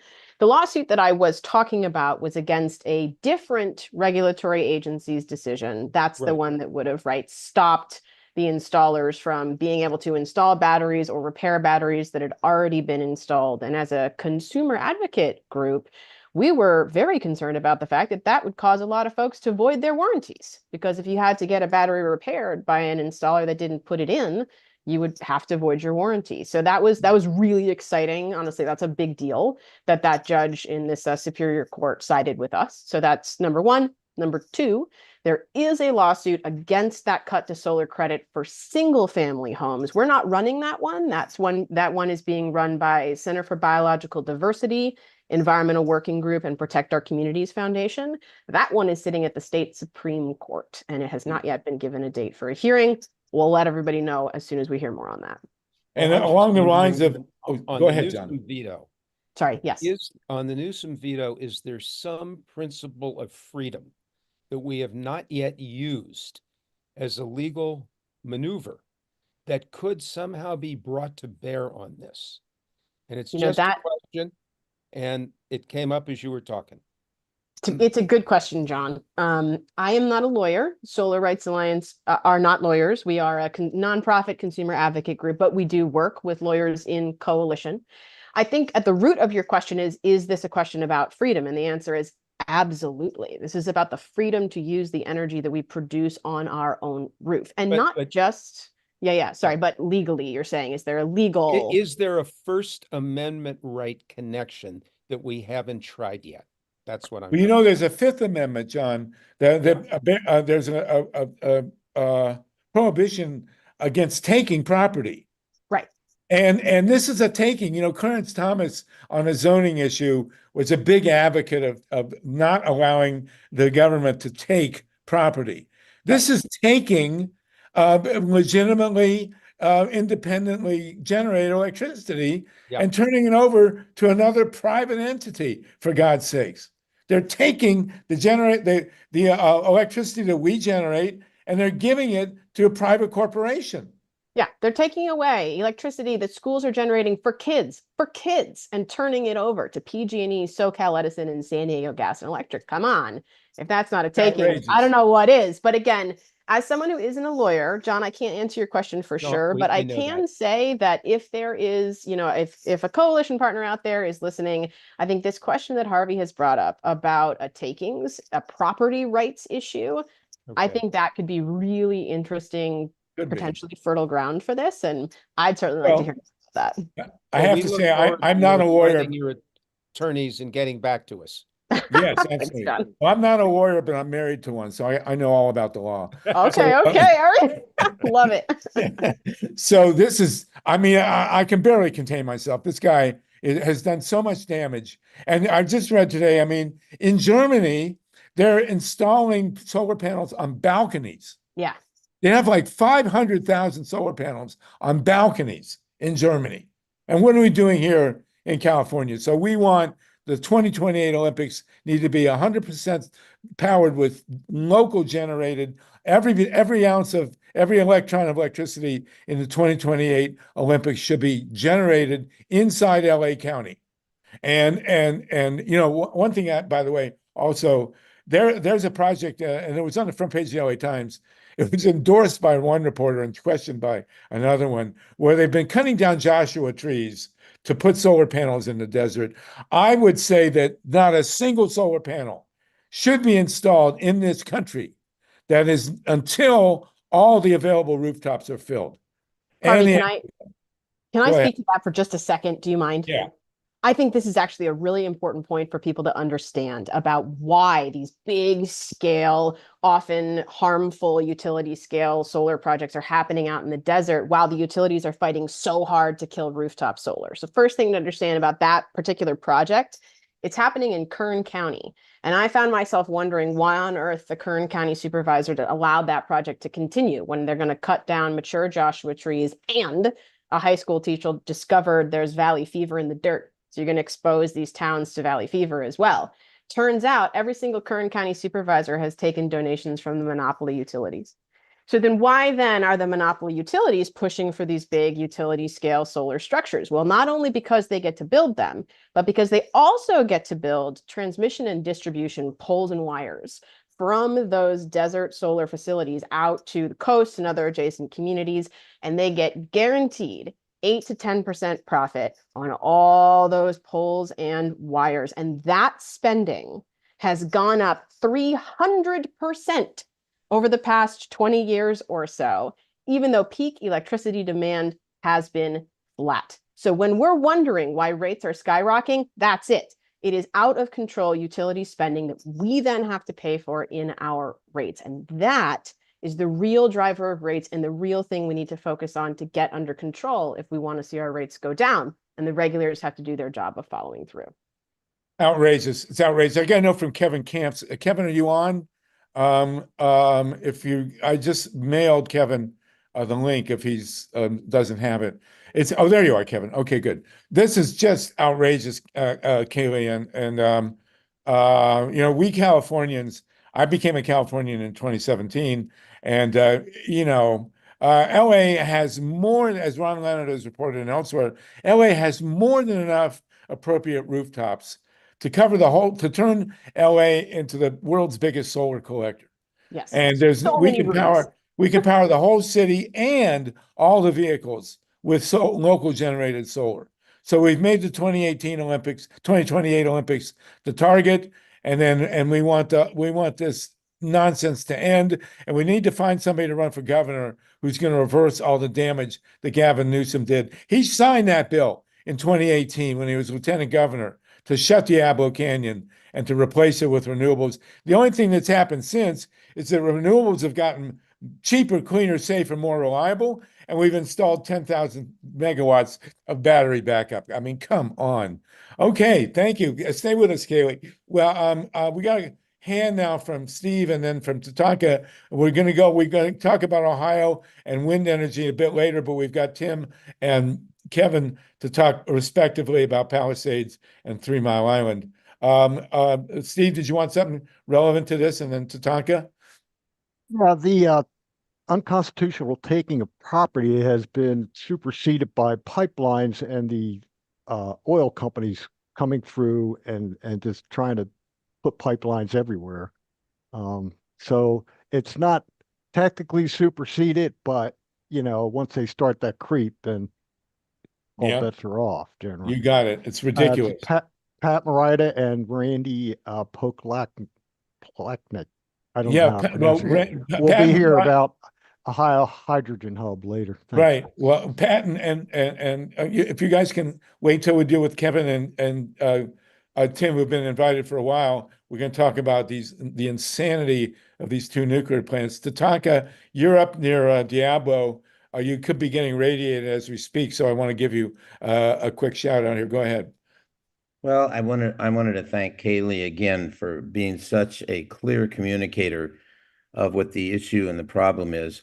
And I want to say that we have time before the governor's election, and just a comment that we need to build a very strong statewide coalition of all these groups that Kevin and everybody's involved in, and individuals, because this is a clear as day and night corporate capture of all the citizens of California by what is supposedly a public utility, which is a private corporation that is doing things that are so dangerous and so cost inefficient, everything. So we need to build a strong coalition and build a strategy, maybe around initiatives, or I don't know what, to prepare ourselves. Don't just wait for the governor. Start building it locally, and so that we have a Right. Get control back from the state from all the atrocious things happening. That's It's what we're working on now. outrageous. And I think we should impeach Newsom, and let's find a governor candidate who will guarantee that we get to Solartopia, because there's no excuse for that. I'm going to call on Kevin first and then Tim, because Kevin, we're going to talk about Palisades, which they talked about reviving first, and then Tim, you're going to do TMI. Okay? So go ahead, Kevin, and then Tim. This one you could hardly make up. You know, I've got a Corvair in the front yard, 50 years old, that's up on blocks. So I'm going to put that back on the road, and that's about the equivalent of Palisades and TMI. Go ahead, Kevin, please. Unsafe at any speed. You got it. Ralph Nader. Well, my buddy Dave Solomon on the call here told me a great story that Ralph Nader was in Ann Arbor one day and he needed a ride, and the only guy who had a car was David, and David took took him in his Corvair, which I'm sure Ralph has never recovered from. But go ahead, Kevin. So for folks who don't know, Palisades is a nuclear lemon on the Lake Michigan shoreline. It closed, thankfully, on May 20th of 2022 under the previous owner, Entergy. But unfortunately, another company called Holtec International finagled its way in, saying that it was going to decommission Palisades. They took over ownership on June 28th of 2022. Secretly, a week later, applied to the U.S. Department of Energy for many billions of dollars in bailouts. And unfortunately, the updates now are, and this is for a restart of Palisades, not for decommissioning. They've actually been looting the decommissioning trust fund that's supposed to be for dismantlement of facilities and cleanup of radiologic contamination on the site. They've been looting that fund too for the restart scheme. But the updates that I can give you, and I've been on a number of times for many months in the past, is that some of these requested bailouts are now being awarded. So the U.S. Department of Energy announced a conditional loan guarantee back on March 27th for $1.52 billion, and that has been finalized. In addition, the U.S. Department of Agriculture has approved another bailout for the Palisades restart, this time giving the federal taxpayer money to two rural electric co-ops, Wolverine in Michigan, Hoosier in Indiana, and it spills over into Illinois. There's some obscurity as to the dollar amount. Just today, Bridge, Michigan reported that the USDA bailout is worth $1.3 billion. It could entirely be going towards this Palisades restart, although Hoosier's also getting some solar-related subsidization from USDA. So the question remains, is the entire $1.3 billion for Palisades? In addition to the federal taxpayer bailouts, there's also state taxpayer bailouts to the tune of $300 million so far. So if it's that complete package going to Palisades or its partners for these power purchase agreements, that would be a grand total of $3.1 billion approved already. But the thing is, this is still but the tip of the iceberg. Holtec has requested at least $8 billion, more like $8.3 billion, that we know about for the Palisades restart exclusively. So they're looking for $5 billion more. Another question that maybe Tim can talk about when he gets the microphone is, what's the time period associated with these USDA grants? Is it only for a 10-year period? Will they come back in 10 years and ask for the same or more at that point? Because Holtec is not planning to operate Palisades to the end of its 60-year license, which is 2031. They've already announced they want 20 more years. That's 2051. That's an 80-year license.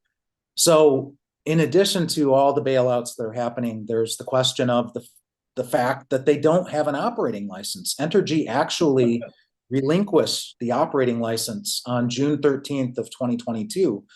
This whole time, ever since it really got going in March of 2023, Holtec has been meeting with the Nuclear Regulatory Commission on a very regular basis. We try to show up when we know about it. They're trying to restore the operating license. This is unprecedented. There's never been a restart of a closed reactor in this country and very likely in the entire world. So they've really been making up the restart regulatory approval pathway as they go. It's all made up. They're just ad hocing it. Our big deadline, we already faced one. It would have been, there was a big meeting on August 1st. 20 days later was about August 20th. We challenged the latest license transfer at Palisades from one subdivision of Holtec to another one, all these holding companies, liability protections. Our big deadline is October 7th. That is several license amendment requests. It's also a license exemption request.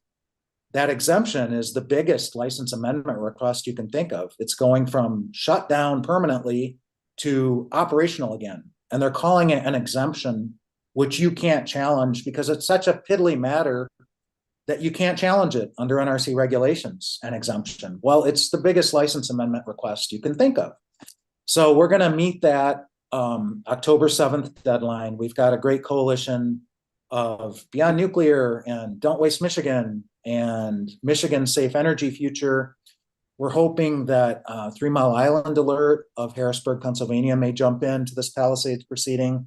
As Tim will talk about, they're next up now. This zombie restart parade is growing. You've got Palisades, you've got 3 Mile Island Unit 1, you've got Duane Arnold, Iowa waiting in the wings. Maybe it'll be the third zombie.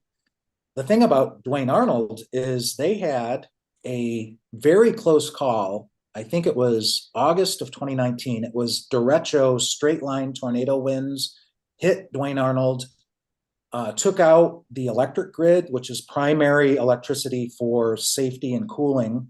Then you're thrown onto the emergency diesel generators.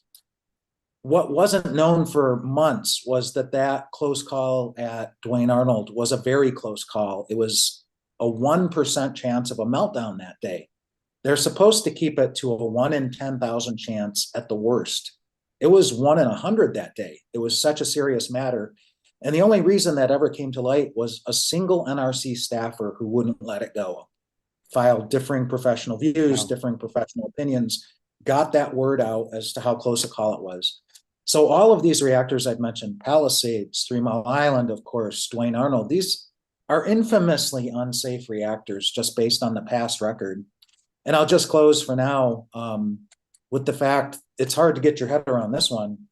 It's very unclear that any of the money that Holtec is receiving will actually get put back into major safety repairs or refurbishments because they're not required by the NRC. There's no requirement that the worst embrittled reactor pressure vessel in this country, if not the world, at Palisades, be fixed before restart. It would be very difficult, granted, to fix that. There is annealing. It's really an experimental process. It's superheating the metal of the reactor pressure vessel with electricity to try to restore the ductility that's been lost because of a half century of neutron irradiation of what was very bad metallurgy dating back to the late 1960s. They were learning as they were going, and they messed up back then. And so now you have a very brittle reactor. There's no requirement by NRC that be touched. What they do is they weaken the standards to accommodate a reactor like Palisades or a reactor like Diablo Canyon Unit 1, which is also in the top 4 worst embrittled reactors in the United States. And the last thing I'll mention is just the latest news flash was the NRC put out a preliminary notification of occurrence, which is fairly rare, of steam generator tube degradation at Palisades. We knew as of 2020 that the number of tubes in steam generator A that needed to be plugged was up to 666, the number of the beast, out of something like 8,900. It's over 8% of the tubes plugged in steam generator A. It's a bit less than that in steam generator B. And, steam generator tube degradation is a very serious matter. Just look back to San Onofre in 2012, 2013. So they won't say how many more tubes need plugging. That's a big secret at the moment, but it's a big enough number that NRC felt the need to put out a preliminary notification of occurrence, but it should be a public number. They know what the number is. Holtec knows what the number is. NRC knows what the number is. I guess, burden on us. We need to file a FOIA Right. request with the NRC to get this latest number. I'll just close there. It's a nightmare. I put some links in the chat. It's a nuclear nightmare. We've been dealing with the Palisades for, 2.5 years, and it's just getting deeper and deeper. It's And now the nightmare unbelievable. is spreading to other sites. I do want to slightly correct you though, Kevin, and you can correct me if I'm wrong. There was a restart of a reactor that shut. It was Fermi 1. After Fermi 1 almost blew up and almost took out southern Michigan, it was down, and they refused to keep it down, and they reopened the thing, and then they had to shut it down anyway, costing an extra $100 million. So that's a great precedent for you in Michigan. There was a restart, for God's sakes. And then if there's not a precedent to look for, it would be Fermi. So Tim, you're next. Milo wants to jump in real quick. Go ahead, and then we'll go to Tim at TMI. Thank you for that, Kevin. It was, of course, hair raising, and I'm sure Tim will give us the same at TMI. Go ahead, Milo, real quick. So when you brought up tube plugging, it reminded me of how the great Dan Hirsch from the Committee to Close the Gap was the person who confronted the NRC at a meeting here in California about the number of tubes that needed to be plugged when we were fighting to prevent Southern California Edison from restarting the San Onofre nuclear plant. They were hiding the number of tubes that needed to be plugged at that time. But I really initially wanted to jump in because I wanted to ask you, we've got Democratic governors who are sitting in the states where all of these restarts are occurring, or the campaign to restart them. And Kathy Hochul in New York, and of course Gavin Newsom, and but I wanted to ask you specifically about the role that Gretchen Whitmer has played in this outrageous scheme to put Palisades back online.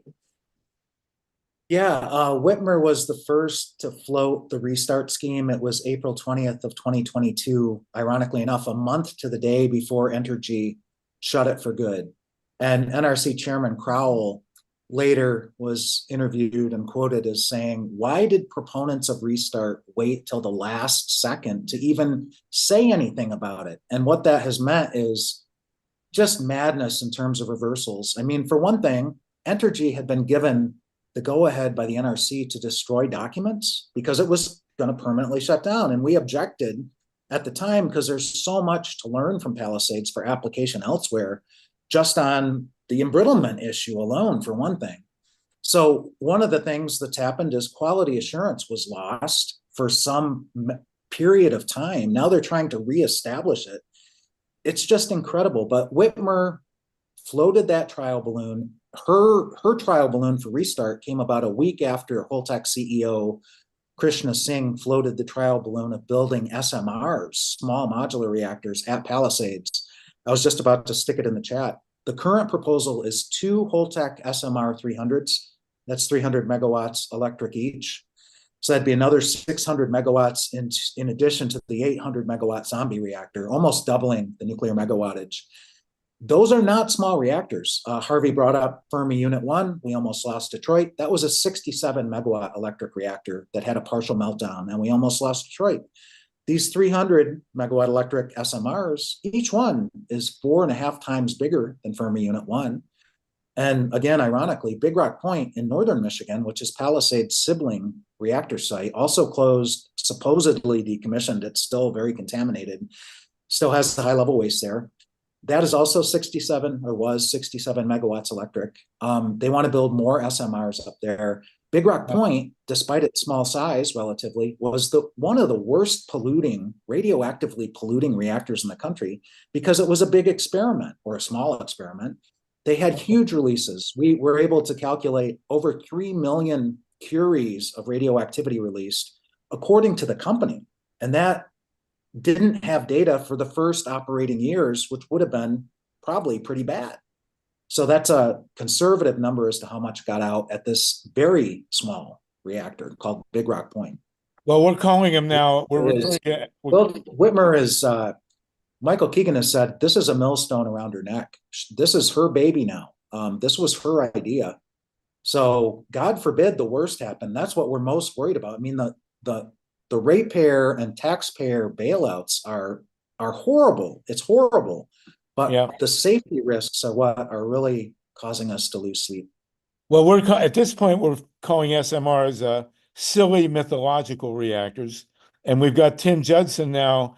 Tim, I'll start with Mila's question. Josh Shapiro, the governor, the supposedly very popular governor of Pennsylvania, has he been behind the restart at 3 Mile Island? And what can you tell us about that insanity? Yeah, no, Shapiro's all in on the restart of 3 Mile Island, and we expect that this has been in negotiations between Constellation, which is the owner of the recently closed reactor at 3 Mile Island, and the largest nuclear power plant owner and operator in the country, which was spun off from Exelon 2.5 years ago. And Shapiro is he's a moderate. He's no progressive Democratic governor. But we've seen the same story repeated across the country and in states where where this kind of madness takes hold. For everyone, just sort of kind of some background on the situation at 3 Mile Island. So there were the two reactors that were built there. The Unit 2 was the one that melted down.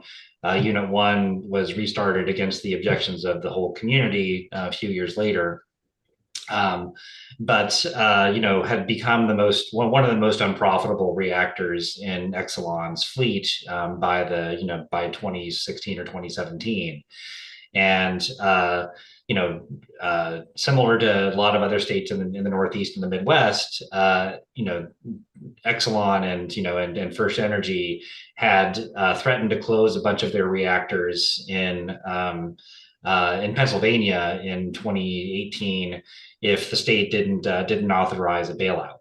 And this was after several other states had already done so, and it was obvious that that people were really unhappy in the other states, and so Pennsylvania decided not to give a bailout to the nuclear power plants, and as a result of that, 3 Mile Island Unit 1 closed in 2019. Which was celebrated by people in the community and survivors of the original meltdown. But it closed because it was unprofitable, not because public officials did the right thing, except for not giving it a bailout. And that was supposed to be the end of it. 3 Mile Island Unit 1, actually, the water rights that it had to withdraw water from the Susquehanna River, went away at that point. And it's very much an open question about how they're going to actually manage to do this restart of 3 Mile Island when in fact the reactor doesn't have rights to use the river for cooling water anymore. Small detail, Yeah, but the news that came out a few weeks ago was that Constellation has reached a deal with Microsoft to restart 3 Mile Island Unit 1 and use the electricity to power several of Microsoft's data centers in the sort of Midwest and Northeast. And this is a really bizarre deal, which I'll get into in a second. But the nut of it is that Constellation says it's going to cost about $1.7 billion to restart 3 Mile Island, that it would probably bring it back online in 2028. And that it would basically be providing electricity for over 10 cents a kilowatt hour or $100 a megawatt hour, which is an astronomical price for electricity from a power plant. And it's a real sort of head scratcher about why Microsoft would enter into a 20-year power contract at that rate, because the power on the grid from in PJM is half that price at this point, and there's 200 gigawatts of solar and wind and battery storage projects in the queue in PJM, which is the regional transmission region. that are stuck in the queue. And part of this proposal is that Constellation wants the grid operator to basically put TMI at the front of the line ahead of all the solar and wind and battery projects to be able to interconnect to the grid. So this is just a corporate bailout written all over it. And what I'll get into now is that what makes this deal so strange is that they're claiming that this is a deal to power Microsoft's data centers with electricity from this reactor. So, but over a year ago, 15 months ago, Constellation and Microsoft already announced they had reached a contract for Constellation to sell power from its nuclear power plants to Microsoft's data centers in the region. Under using a software platform that Microsoft had created that would basically pretend that electrons that were generated at Constellation's nuclear plants were being delivered to Microsoft's data centers that were spread around the region. This is just a greenwashing scheme. That the tech industry is really worried that with the amount of power that they're consuming, that they're basically going to get hit with the carbon footprint of all of that and the emissions, to power all these data centers. And so they want to basically get into bed with the nuclear industry to greenwash, the whole tech industry's operations. That includes now artificial intelligence. And Wow. but why would Microsoft sign a contract with Constellation for 20 years to buy power 10 cents a kilowatt hour when Constellation should be happy to sell electricity from its other nuclear plants at a lower price that's still above market? This whole thing is just completely bizarre. But I think just one more way in which nuclear is trying to basically squeeze out renewables. And keep renewables off the grid, just like Constellation's trying to jump the queue, ahead of solar and wind and battery projects to get TMI restarted. Well, and it's the same at Diablo Canyon. I mean, Diablo Canyon, the company PG&E estimates that to keep Diablo Canyon open until 2030 will cost an extra $8 billion over market. And the independent critics say 12 billion. Yeah. But 12 billion, what are they doing? The electric rates in California are already the second highest in the country. And I'm sure that this deal, you wonder what Bill Gates' role might be in this. I mean, is he still running Microsoft? No, he's not. He's actually not involved in running the company anymore. It's just still thought of as his company. But he's got his own separate ventures, like TerraPower, which is proposing to build, a fast breeder reactor in Wyoming. So he's still very much connected to all of this. Unbelievable. It's unbelievable. We're going to have a thing about Ohio, and then we're going to talk about dangers of wind power. So stick with us here. We still have 44 people with us. People on these calls have the longest attention span of anybody in the country. Let's go to Tatanka and Steve. Tatanka is a Diablo resident there, and Steve is in Ohio. Go ahead. I'm going to suggest, I'm going to talk about a little overview, but then something I want to have on a future program pretty quickly. So we're witnessing, cost maximization overriding the marketplace, overriding logic, overriding common sense. So we need to constantly go back to the relationship of big oil, big gas, big nuke, etc. I mean, we have a bipartisan agreement right now in the election about both parties formally being so proud that we're pumping more oil than ever in the last year, and still, pretending we're doing something about climate change. I saw my third ad. I mentioned this on an earlier show, an NFL produced ad aiming at young people, aiming at young to be 18-year-old young men and women. It's so easy. Be patriotic. If you can't be a football star, you can be a star in our eyes. Register for the draft, okay? Only takes 2 minutes online. Easy thing to do. You can be part of the whole patriotic picture. So most people don't realize that is now a law. They haven't enforced it yet. Makes me wonder why they think they need a military draft in the future. What else don't we know? But these contacts about, who is the biggest polluter in the world, it's the US military. So at a time we need to be cutting the military budget, focusing on what people really need, and maybe getting rid of 700 of the 800 military bases or whatever we decide to do, we're going in the exact opposite direction. Right. So right. I do want to have a time, maybe we'll just start with 5 minutes and have a report on what's happening with the PR to go after young people and get them to draft. I'm a Vietnam draft resistor. Okay. We managed to spare our kids it, but our grandkids are now facing this. And they're pushing nuclear with young people too. It's outrageous. And they're never going to get TMI back online for $1.5 billion. I mean, that's ridiculous. That's not even close. At least when they're talking at Palisades about $8 billion, they're closer to what it's going to really cost. But Tim, your work on TMI is unbelievable. And I was at TMI in January of 1980. I looked at the plant across the river, and I was handed a dog that had been born with no eyes. Never tell me that TMI had no impact, for God's sakes. Steve, and then Steve Crusoe, then we'll bring in the folks from Ohio, and then we'll talk about wind power. Go ahead, Steve, real quick. I can't believe there's enough water in the Susquehanna to supply another reactor there. If you go by, the river's a mile wide, and pretty much you could walk across it without getting your head underwater, possibly in some areas, most of the areas. But okay.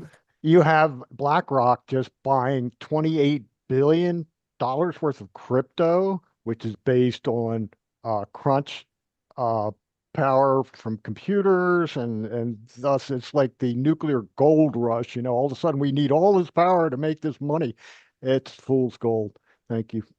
Thank you, Steve. Let's jump in with Pat Marida and our people from Ohio to throw in this insanity on hydrogen being produced with nuclear in Southern Ohio. Pat Marida, go ahead. Are you with us still here in Columbus?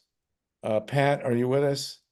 And he's here. I don't know if she's awake. Patrick and Randi. Patricia, there she is. Yeah.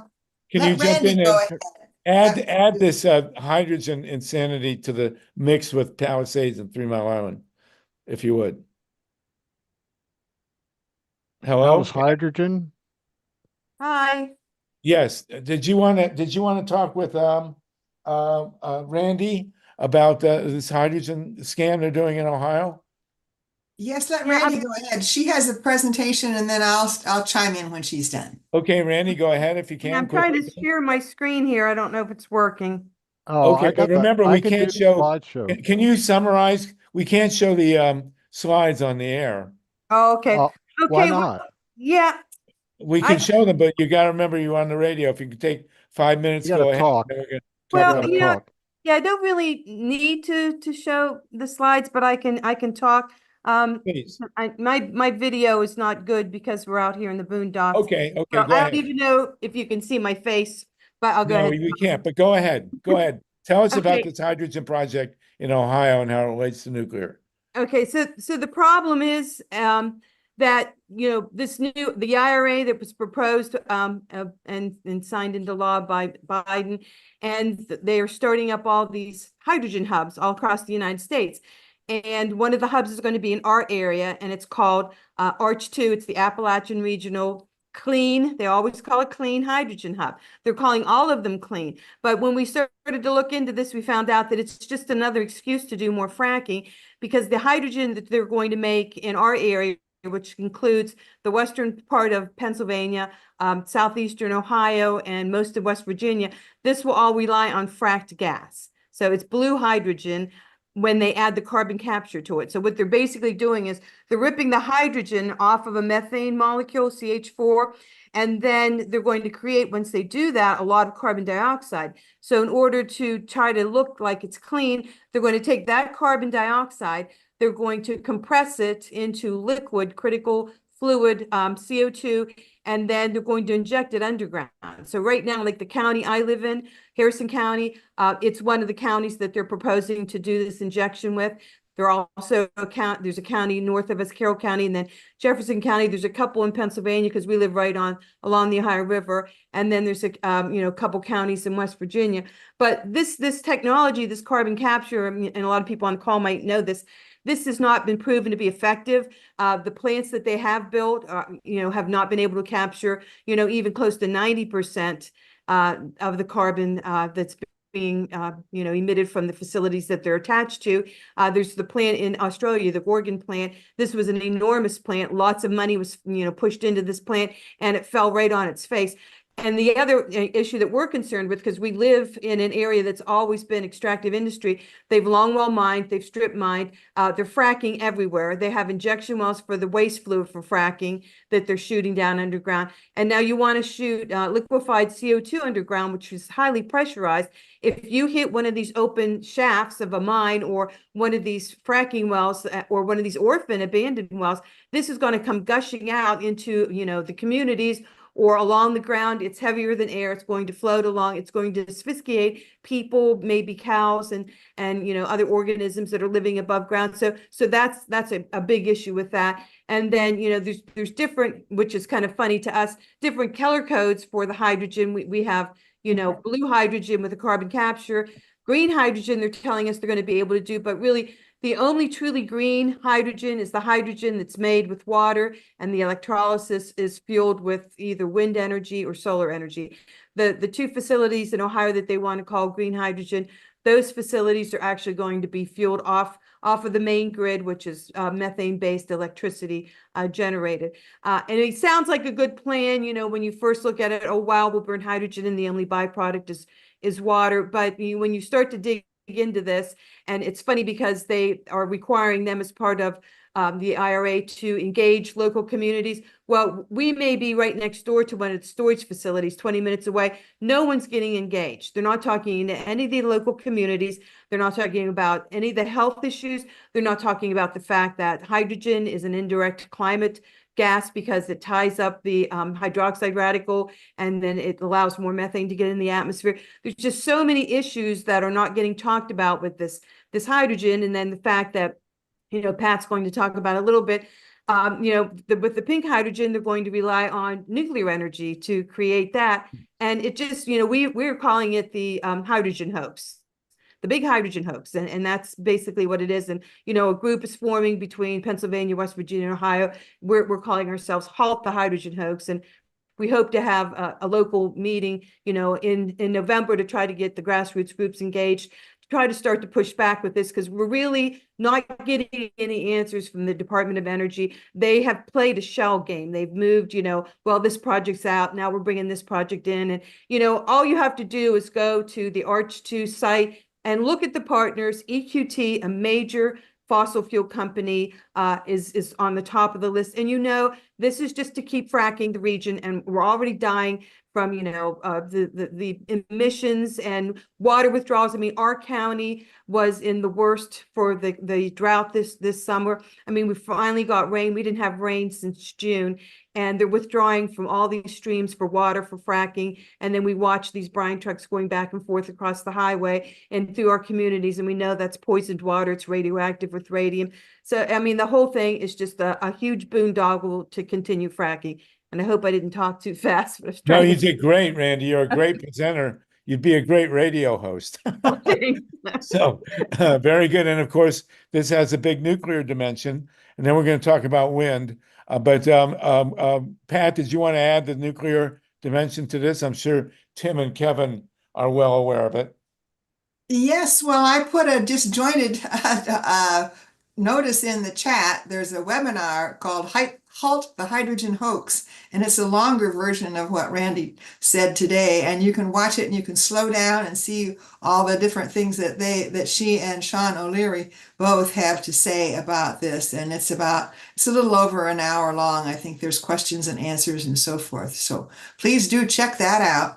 And I just want to say about in Ohio, then there's a company called Trillium H2 that's reorganizing, and they might apply for this hydrogen hub money that Randy talked about that's going under the ARCH2 section that covers Ohio. And so if they do this, they would develop one of these at the Portsmouth nuclear site. just outside of Piketon in Southern Ohio. And so the Department of Energy and the Southern Ohio Diversity Initiative have been touting this. It's blue hydrogen, as Randy was saying, taking hydrogen off of methane and then putting the remaining carbon dioxide as carbon capture. But the main uses of hydrogen in all of this are filthy industries. They are petroleum refining and making fertilizer. So, these are we just have to rethink all of this. And they're also implying, of course, building 2 Oklo small reactors at the Portsmouth site. And of course, those could be used to do even more methane steam reforming and getting hydrogen off of methane. And the last thing I'll say was that at Davis-Besse, well, you may know that 9 Mile Point got $20 million in funding, and they've started producing hydrogen through the electrolysis of water. And there's other money. Davis-Besse here in Ohio was in line for it. Prairie Island in Minnesota was in line for it. As far as I know, they haven't gotten any, but they might have gotten some. They did definitely get some for research, quote unquote research, which is just throwing the money away. So they did not get hydrogen hub money, or Davis-Besse did not. And the last thing I'll say is my new mantra: it's time to connect nuclear power and climate catastrophe to militarism. So thank you, Harvey. You're on the same page as Tatanka Bricka on that. Camilla Reese, thank you. That phenomenal presentations. Kevin, can you hold for a sec? I promised Camilla Reese that we're going to have a presentation on wind power. Camilla, are you with us? I unmuted you. Yeah, I am here. You're going to call on Magda Havas, right? Dr. Havas now? Yes, Do you want Doctor, me to can you wait, introduce her? Kevin, can we just give Kevin one moment and then Dr. Havas, are you with us? Dr. Havas? Dr. Havas, are you with us? Camilla, is the doctor still? She was. Let me go to Kevin Kamps real quick, and we'll try and find Dr. Havas here. Oh, there. She can't mute herself. I'll get Dr. Havas. Go ahead, Kevin. I will unmute Dr. Havas. Just to follow up on what Pat Marida just shared, it was reported months ago that the U.S. Department of Energy had awarded a consortium in Michigan $1 billion along these hydrogen generation lines. One of those consortium members is Palisades, Holtec. So the question is, how big of a cut of the $1 billion bailout is Holtec going to get at Palisades for hydrogen, in addition to everything else I already talked about? And it's in this breakdown of bailouts that I'll stick in the chat again. Well, we're going to continue this next week. What we've got here is a big fluctuating, fungible pot of hundreds of millions of dollars that are lined up for Palisades, 3 Mile Island, nuclear hydrogen, completely insane, and small, well, SMRs, which again I refer to as silly mythological reactors. I mean, it's ridiculous what's going on. So if you guys will come back next week, we're going to be joined by Roger Rappaport and a gentleman, Alan Bland, who's got deep technical expertise in all this. And if you guys will join us again next week, we'll do this again. And hopefully by then, Gavin Newsom will have been impeached and will shut Diablo Canyon and change all the rates nonsense in California. It's unbelievable. Okay, thank you. Wow, that was pretty amazing.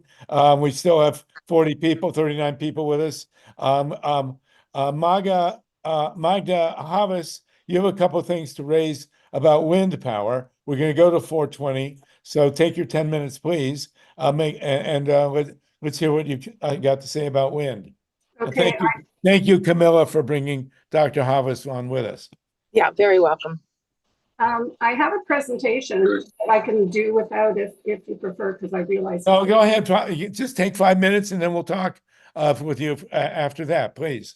Okay, well, one of the key problems with wind, first of all, I'm a toxicologist, environmental toxicologist, and I work with people who have developed electrohypersensitivity. So I'm really looking at it from that perspective. And there's a dirty little secret about wind turbines, and that is that they generate something called dirty electricity. And this is poor power quality. And they also contribute to ground current. And both of these different sources of exposure are making people sick. And these are the people that I work with. So I'm looking at it from that particular perspective. When it comes to dirty electricity, one of the easiest ways of explaining it, it's like clean water versus dirty water. And electricity should have a very nice smooth sine wave. And basically what's happening with electronic devices, with smart meters, with both wind and solar, with energy efficient light bulbs, they generate radio frequency that gets put on the line on electrical wires. And this radiates from the wires. It's radio frequency at the low kilohertz and megahertz levels. And it's making people sick. Poor power quality also affects sensitive electronic equipment. And according to the Electric Power Research Institute, it costs the US industry up to about $188 billion a year. And if you compare that to levels back in 1999, it was $6 billion. So the problem's getting worse, basically. And we know that it affects people's health. We know it affects livestock. We know that it affects pets. And the real problem is that there's an inverter when it comes to wind and solar power. And these inverters are converting the DC direct current to alternating current and causing the dirty electricity, which is making people sick. And you can measure this by simply putting two metal rods in the ground, connecting them with a wire and a scope meter, and you can actually look at the electricity flowing through the ground. And this comes into your home through the ground current through your plumbing. And there was a study back in 1995 showing that children who lived in homes with a ground current problem had a 3 to 4-fold increased risk of developing childhood leukemia. Now, wind turbines, there was a wind turbine, series of wind turbines that was put in a small agricultural community here in Ontario. I'm in Canada. And as soon as that got put in, people started complaining of illness, difficulty sleeping, fatigue, depression, irritability. They were having cognitive difficulties, chest pain, headaches, nausea. And all of these can be attributed to electro-hypersensitivity. In addition to things like infrasound, which is a pressure wave that can make you dizzy, give you headaches, nausea, that sort of thing. And so we're really, really concerned about this from a health perspective. I'm totally in favor of renewable energy, but it needs to be made safe. And right now, this energy isn't being made safe. And when it comes to offshore wind turbines, that I'm not an expert in this particular area, but there are issues that relate to both noise pollution and electromagnetic fields. There are certain animals in the ocean, mostly mammals, that echolocate, which means they send out a little click, click, click, and it tells them what's in the environment, helps them navigate, helps them communicate. And the noise from these turbines could potentially interfere with that process. Also, the cables coming from offshore wind turbines can affect animals that have magnetoreception, which is the ability to sense the Earth's magnetic field, and this helps any kind of migratory species navigate. And that includes birds and turtles and a lot of other marine animals. Some animals like sharks have something called electroreception, which means that they have cells in their skin that are sensitive to electric fields generated by other species. And the cables in the water could potentially interfere with that. So there's a lot of issues. Damage to wind turbines on land and water is a real problem. Lightning strikes, hurricanes, foul weather, ice storms, fires have been reported. And when this happens in the ocean, it means that the propellers or whatever falls into the ocean is going to potentially affect that ecosystem. So really, those are some of the key points. It's only one issue I'm raising, which is that the dirty electricity and the ground current that's generated from lack of capacity on the wires that it's being connected to, the distribution lines and the transmission lines, they need to be upgraded in order to handle this additional power. And that's going to cost a lot of money as well. And that has to be factored into what the cost of the wind is. So I'll leave it at that. Very interesting and certainly worth looking at. I'm wondering if the houses with solar panels that run their power through batteries, does that mitigate the fluctuations that are a problem? Yeah, so if you're using solar power and you're keeping it in batteries and you're then using the direct current for your lighting or for whatever appliances you might have, that gets rid of the dirty electricity. So that Very doesn't interesting. become a problem anymore. But we need really good quality inverters and we need to filter this dirty power to protect not only the equipment, but particularly, human and animal health. Okay, that's very interesting. I noticed very quickly Alan Minsky came on, and then we'll go to Mila. Alan, did you have something you wanted to say, or if not, I'm going to go to Mila Reeson. I just want to remind people you have a meeting on Wednesday at 5. I want to remind you that our radio show, which is hearable, listenable by everybody, is also at kpfk.org. But people can listen to. Alan, did you want to throw something in, and then we'll go to Mila? A few things. One is on Wednesday we have on successive Wednesdays at 8 p.m. Eastern, 5 p.m. Pacific. We have screenings of Greg Palast Vigilante and Vigilante Inc. and Greg will be on commenting afterwards. And those will also be organizing events in that we look like we're going to have the resources to try to reach out, maybe coordinate teams in the swing states, especially those that are facing the kind of voter suppression that Palast is documenting in his film.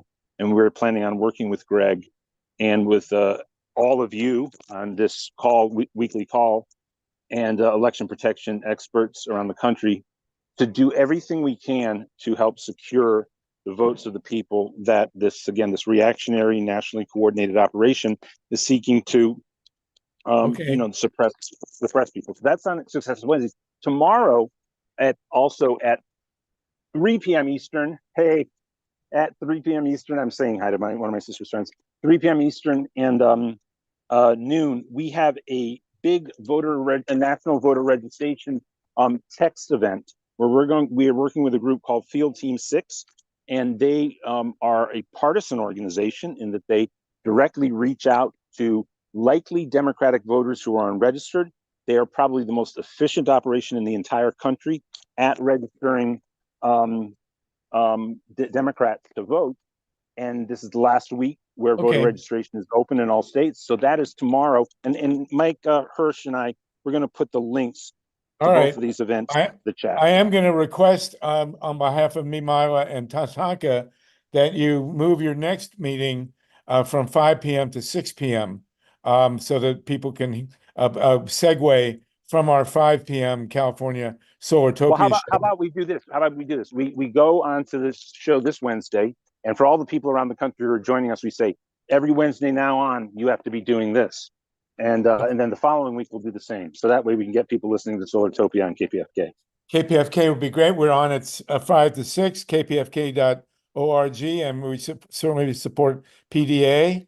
And Alan, that'd be great. And then we can segue and have you as a guest on the next week's KPFK show, kpfk.org, and you can direct people to your call in the following hour. Thank you for that, Alan. Alan, before you leave, I have a question came up, and and I think it might have been answered during that amazing Sunday call that you have, that PDA has every Sunday. You really, if you don't know about it, go to PD America and look it up. But Michael Adler, who's no longer with us, was asking about how people who want to travel to other states to help with voter registration or whatever it is can get involved. And I think, did Field Team 6 was it Field Team 6 that offered to connect people who want to help in other states with people who can put them up or get them working? What I believe so. And so what I would recommend is the person who asked that question. Let me make sure this text goes to everybody now. Everyone, there we go. I'm putting into the chat right now. I'm trying to, boom. Oh boy, that didn't work. Okay. For Field Team 6, because yeah, that's Field Team 6, but also this Center for event I'm Common putting in Ground now, and Communities United. the mobilize link that I just added to the chat. If the person can go to that tomorrow, they'll have an opportunity to coordinate with Field Team 6, who I believe is doing exactly what Milo is at. And we've been asking to get Field Team 6 on. If they want to come on next week to this Zoom call, that would be fine. Alan, thank you so much. Good to see you out getting exercise. Very important. And picking up my daughter at their school. Yeah, thank you. Okay. And Magda Havas, great to have you. Thank you, Camilla. Mara, did you have a question? I have a question for Magda, and I just want to say for people listening on the radio that the link is www.fieldteam6.org. And Magda, I wanted to ask you, I was kind of curious in the beginning of your presentation, you talked about how electricity that is generated by wind turbines is somehow dangerous. And I wonder, is that electricity that is generated by wind turbines, how is it different from electricity, the electrons that are coming out of coal-fired power plants, that are coming out of nuclear plants, that are coming, what is the essential difference, or is the difference in the delivery system? I think the difference is related to the inverters with nuclear and with solar. I haven't measured other types of power plants except people who have solar in their homes, and I've measured areas that have wind turbines. So we've measured the current flowing through the ground, and it's really contaminated with different radio frequency, and that's what's making people sick. So it's the RF that is being emitted from the line and from the ground. So when you're walking on ground that has current flowing through it, it's coming into your body. It's capacitively cut. So let me just ask you, if you don't mind, it sounds to me like the problem can be mitigated, that it's a technical problem, and it isn't that wind turbines necessarily are intrinsically bad, but it's just the way that the inverter and that can be mitigated. Exactly. With wind and solar, that part of it can be mitigated. The ground current can be mitigated as well by increasing the capacity on the existing grid that it's connecting to. However, with wind, there's also something called infrasound. And this is a pressure wave that you can't hear it. And if you read the papers on wind turbines, they say, well, people can't hear it, so it can't affect them. And that's not the case at all. It affects your inner ear. So it causes dizziness and affects your stomach as well. And it causes nausea. And these two things are really very important. So depending on the topology, that can become a problem inside homes. It can also be mitigated by distance. In other words, the effect of a windmill doesn't, only goes so far, and certainly doesn't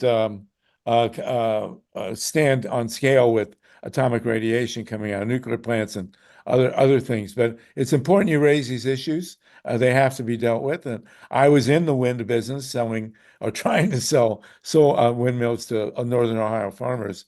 But it's good these are issues we have to deal with. There's no sense in trying to sweep them under a rug. Well, as always, we still have 33 people with the longest attention span in America. Ray Lutz, it's good to see you. We will come back. Kevin, great to have you and Tim with us. We're going to have to deal with these issues next week if you'll come back. We want to again deal with this insanity of Gavin Newsom's in California. But I can't think of anything crazier, frankly, than trying to put a nuclear plant back online. And as I say, they did do it at Fermi, and then they had to shut down. A complete waste of $100 million off the top. And I do not for 1 minute believe that they will successfully restart these reactors. It's too insane. And so let's keep on it. And thank you so much, Kevin and Tim, and come back next week. Ron Leonard has just joined us. Ron, we're going to talk about the California situation at California Solartopia, Wednesday, 5 p.m. Pacific time, kpfk.org. Do tune in. And we're about to hit 420. You're all free to go toke up. And it's great to see everybody, as always. It takes me many hours to come down from these calls. It's absolutely wonderful. Ray, we want to have you come back on next week as well and talk about the question of auditing in this upcoming election, which is, getting closer and closer, everybody. Thank you again. Anybody want to make a final comment before Randy, that was a great performance. You are really good at getting information out quickly, and we appreciate that. Take care. Thank you, Steve Caruso, for engineering, Mike Hurst for your input, and let's think of a new governor for California. We've got 2 years, and they're going to have to reverse everything that Gavin Newsom has done. We will see you. Marilyn Bernstein. Hello, Stephen Scalmanini. Marilyn, you want to jump in real quick with a comment? It's now 4:20. And then Ray Steve. had his hand up. Ray Lutz. You always skip Ray Lutz for some reason. I don't see his hand. Your hand's not up, Ray.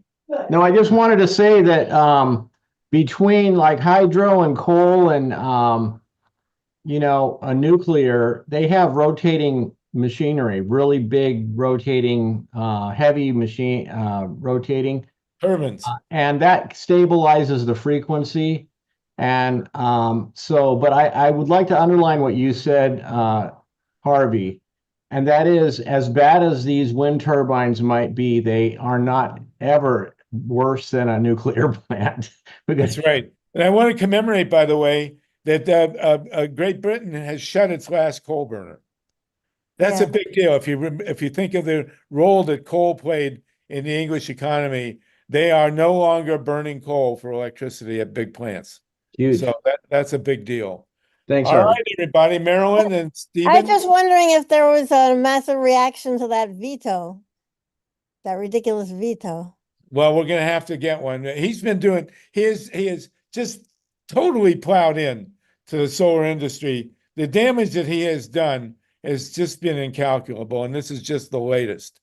Completely outrageous.